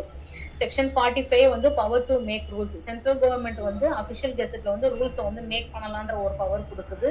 எப்பெல்லாம் அப்படின்னு பார்த்தீங்க அப்படின்னா, ஒரு ரிப்போர்ட் பண்ணாமல் இருக்கிறாங்க, ஒரு அஃபென்ஸ் நடக்குது, ஒரு ரிப்போர்ட் பண்ணல. சொல்லுங்க மேடம். 45 கொஞ்சம் காமிங்க. Section 44 monitoring of implementation of act madam. 44 கேட்கல, 45 காமிங்கன்னு. 45 power to make rules ma'am. இதில் வந்து அவங்க எப்பெல்லாம் வந்து ரூல்ஸை வந்து மேக் பண்ணலான்றதுக்கு சென்ட்ரல் கவர்மெண்ட்டுக்கு அதிகாரம் கொடுக்குறாங்க. எப்பெல்லாம் பண்ணலாம் அப்படின்னா, ஒரு அஃபென்ஸ் வந்து நடக்குது, அதை அவங்க ரிப்போர்ட் பண்ணாமல் இருக்கிறாங்க, ஒரு போர்னோகிராஃபிக் மெட்டீரியல் வந்து அவங்க ஸ்டோர் பண்ணி வச்சுட்டு இருக்காங்க, அதை வந்து அவங்க வந்து இன்டென்ஷனலாக பார்க்கணும் அப்படின்ட்டு இருக்கிறாங்க, இல்லை அதை டெஸ்ட்ராய் பண்ணாமல் வச்சுட்டு இருக்காங்க, இல்லை அதை டெலிட் பண்ணாமல் வச்சுட்டு இருக்காங்க. ஸோ இந்த மாதிரி சைல்டுக்கு அகேன்ஸ்டாலாம் அஃபென்சஸ் நடக்கும் போது வந்து நீங்கள் வந்து சென்ட்ரல் கவர்மெண்ட் வந்து நீங்கள் ரூல்ஸை வந்து மேக் பண்ணலாம் அப்படின்ட்டு சொல்கிறாங்க. நெக்ஸ்ட் வந்து reporting about pornographic material in any form involving a child under sections 15 class 2. இதுக்கு கீழே அந்த போர்னோகிராஃபிக் மெட்டீரியல்ஸ் எல்லாமே வந்து அவங்க ஸ்டோர் பண்ணியிருக்கிறாங்க, ரிப்போர்ட் பண்ணாமல் வச்சுட்டு இருக்காங்க அப்படின்னா நீங்கள் வந்து இவங்களுக்கு அகேன்ஸ்டாலாம் வந்து ரூல்ஸ் மேக் பண்ணலான்றாங்க. Next, qualifications and experience fees payable to a translator or an interpreter, special educator or any person familiar with the manner of communication of the child or not or an expert in the field under subsection 4 of 19 and subsection 2 and 3 of section 26 and 38. இதுல வந்து நீங்க ஒரு எஜுகேட்டரை நீங்க appointment பண்றீங்க, இல்ல நீங்க ஒரு டிரான்ஸ்லேட்டரோ இன்டர்பிரட்டரோ நீங்க பண்றீங்க அப்படின்னா அவங்களுக்குலாம் வந்து அந்த குவாலிஃபிகேஷன் அந்த எக்ஸ்பீரியன்ஸஸ்லாம் அவங்க இருக்கிறாங்க அப்படின்னா அது கரெக்டா இருக்கிறாங்களா இல்லையான்னுட்டு அவங்களுக்குன்னு ஒரு ரூல்ஸை வந்து நீங்க ப்ராப்பரா வந்து ஃப்ரேம் பண்ணுங்க அப்படின்ட்டு சொல்றாங்க. Next, care and protection and emergency medical treatment of the child. So சைல்டுக்குடைய கேர் அண்ட் ப்ரொடெக்ஷன் வந்து ரொம்ப இம்பார்ட்டன்ட். அவங்களுடைய மெடிக்கல் ட்ரீட்மெண்ட் எமர்ஜென்சிக்காக ரூல்ஸ் வந்து நீங்க மேக் இன்னும் எஃபெக்டிவா நீங்க இன்னும் பண்ணலாம், அந்த பவர் வந்து சென்ட்ரல் கவர்மெண்ட்டுக்கு வந்து கொடுக்குறாங்க. Next, payment of compensation. இந்த காம்பன்சேஷன் வந்து நீங்க இன்க்ரீஸ் பண்ணிக்கலாம் அப்படின்ட்டு இதில் சொல்றாங்க. இன்கேஸ் காம்பன்சேஷன் ஒரு 50,000 இருக்குது அப்படின்னா அது பிலோ 16 இயர்ஸ்க்கு கீழே பண்றாங்க அப்படின்னா அதை ஒரு 10% நீங்க இன்க்ரீஸ் பண்ணலாம். ஆசிட் அட்டாக் பண்றாங்க, இல்ல அந்த குழந்தை ரேப் பண்ணி மர்டர் பண்ணிடுறாங்கன்னா நீங்க அந்த காம்பன்சேஷனை இன்னொரு 80% நீங்க இன்க்ரீஸ் பண்ணலாம் அப்படின்ற பவர் வந்து சென்ட்ரல் கவர்மெண்ட்டுக்கு வந்து கொடுக்குறாங்க இதுல. Next, the manner of periodic monitoring of the provisions of the act. இந்த ஆக்டை வந்து பீரியடிக்கா அவங்க மானிட்டர் பண்ணணும். 3 months ஒன்ஸோ 6 months ஒன்ஸோ இந்த ஆக்டோட இம்ப்ளிமெண்டேஷன் ப்ராப்பரா இருக்கா, எந்த அளவுக்கு கேசஸ் ஃபைல் ஆகுது, இதை ப்ராப்பரா அவங்க எக்ஸிக்யூட் பண்றாங்களா இல்லையா, ஸோ இது எல்லாமே பீரியடிக் மானிட்டரிங் இருக்கணும்ன்றாங்க. நெக்ஸ்ட் வந்து clause 3, every rule made under this section shall be laid as soon as may be after it is made before each house of parliament while it is in session for a total period of 30 days which may be comprised in one session or 2 or more successive sessions. இதுக்கு ரிலேட்டடா நீங்க ஒரு ரூலை நீங்க எடுத்துட்டு வரீங்க அப்படின்னா அது ஹவுஸ் ஆஃப் பார்லிமெண்ட்ல கொடுத்து அது வந்து 30 days அந்த செஷன்ஸ்ல வந்து அது வச்சுட்டு வந்து அது வந்து ஒரு செஷனோ இல்லை 2 or more செஷனோ டிபேட் நடத்தி அந்த 30 days எக்ஸ்பீரி ஆகிறதுக்குள்ளார அந்த ரூல் வந்து நீங்க எக்ஸிக்யூட் பண்ணலாமா வேணாமா அப்படின்றத டிசைட் பண்ற பவர் வந்து சென்ட்ரல் கவர்மெண்ட்டுக்கு வந்து கொடுக்குறாங்க. போத் ஹவுசஸ்ல வந்து அதை எக்ஸிக்யூட் பண்றதுக்கு பவர் கொடுக்குறாங்க. அந்த ஹவுசஸ்ல அவங்க அந்த பில்லை ப்ரெசென்ட் பண்ணி அதுல டிஸ்கஷன் நடந்து டிபேட் போய் அவங்க வந்து இது ஓகேவா இல்லையான்றத ப்ரெசென்டபிள் வித்தின் 30 days அவங்க பண்ணி அதை வந்து ஒரு லாவா இவங்க எக்ஸிக்யூட் பண்ணலான்ற பவரை வந்து இவங்க சென்ட்ரல் கவர்மெண்ட்டுக்கு வந்து கொடுக்குறாங்க. ஸோ இதுதான் மேடம் செக்ஷன் 45. இதுல ஒரு கேசஸ் வந்து நான் உங்களுக்கு சொல்ல மறந்துட்டேன். என்னன்னா ஒரு 5 years பேபி வந்து இதுல வந்து ஒரு அஃபெண்டரா ஒரு விக்டிமா இருக்குது அப்படின்னா அந்த குழந்தை வந்து எப்படி வந்து ஒரு ஸ்டேட்மெண்ட் சொல்லும் இல்ல ஒரு எவிடன்ஸ் சொல்லும் அப்படின்னு பாத்தீங்கன்னா 5 years ஓல்டு பேபிக்கு வந்து எதுவுமே தெரியாது. அது செக்ஷுவல் அசால்ட் விக்டிமா இருக்கலாம், இல்ல வந்து அக்ரவேட்டட் பெனிட்ரேட்டிவ் செக்ஷுவல் அசால்ட் விக்டிமா இருக்கலாம். அப்படி வந்து அந்த குழந்தைய வந்து எப்படி அந்த குழந்தைகிட்ட இருந்து எவிடன்ஸ் வந்து நம்ம ரெக்கார்ட் பண்ணலாம் அப்படின்னு பாத்தீங்க அப்படின்னா ஒரு ஜட்மெண்ட்ல பாத்தீங்கன்னா ஹன்னி வெர்சஸ் ஸ்டேட்ன்ற judgment criminal appeal number 841/16 high court of Delhi வந்து ஜட்மெண்ட் டிக்ளேர் பண்ணியிருக்காங்க. டேட் ஆஃப் ஜட்மெண்ட் பார்த்தீங்கன்னா 6/6/2017. அதில் வந்து அந்த குழந்தைகிட்ட யூஸ் ஆஃப் டாலை வந்து அந்த குழந்தைகிட்ட கொடுத்து நீங்கள் டெஸ்டிமனி வந்து நீங்கள் ரெக்கார்ட் பண்ணலாம் அப்படின்றாங்க. ஒரு பொம்மையை கொடுத்து அந்த பொம்மையை வச்சு அந்த அந்த அங்கிள் வந்து உங்களை இங்கே தொட்டாரா, இந்த கை இங்கே இருக்கு, இந்த கையில் இங்கே தொட்டாரா, ஸோ அந்த டாலை வச்சு அவங்க வந்து அந்த எவிடன்ஸ் வந்து ரெக்கார்ட் பண்ணலாம் அப்படின்னு சொல்லிட்டு ஹன்னி வெர்சஸ் ஸ்டேட்ன்ற ஜட்மெண்ட்ல வந்து இவங்க சொல்லியிருக்காங்க மேம். இதுதான் மேம் போக்சோ ஆக்டோடைய ஒரு ஓவர்வியூ மேம். இதில் ஏன்னா உங்களுக்கு டவுட்ஸ் இல்லை எதனாச்சும் கிளாரிஃபிகேஷன்ஸ் எதனா வேணும்னா கேளுங்க மேடம், நான் சொல்கிறேன்.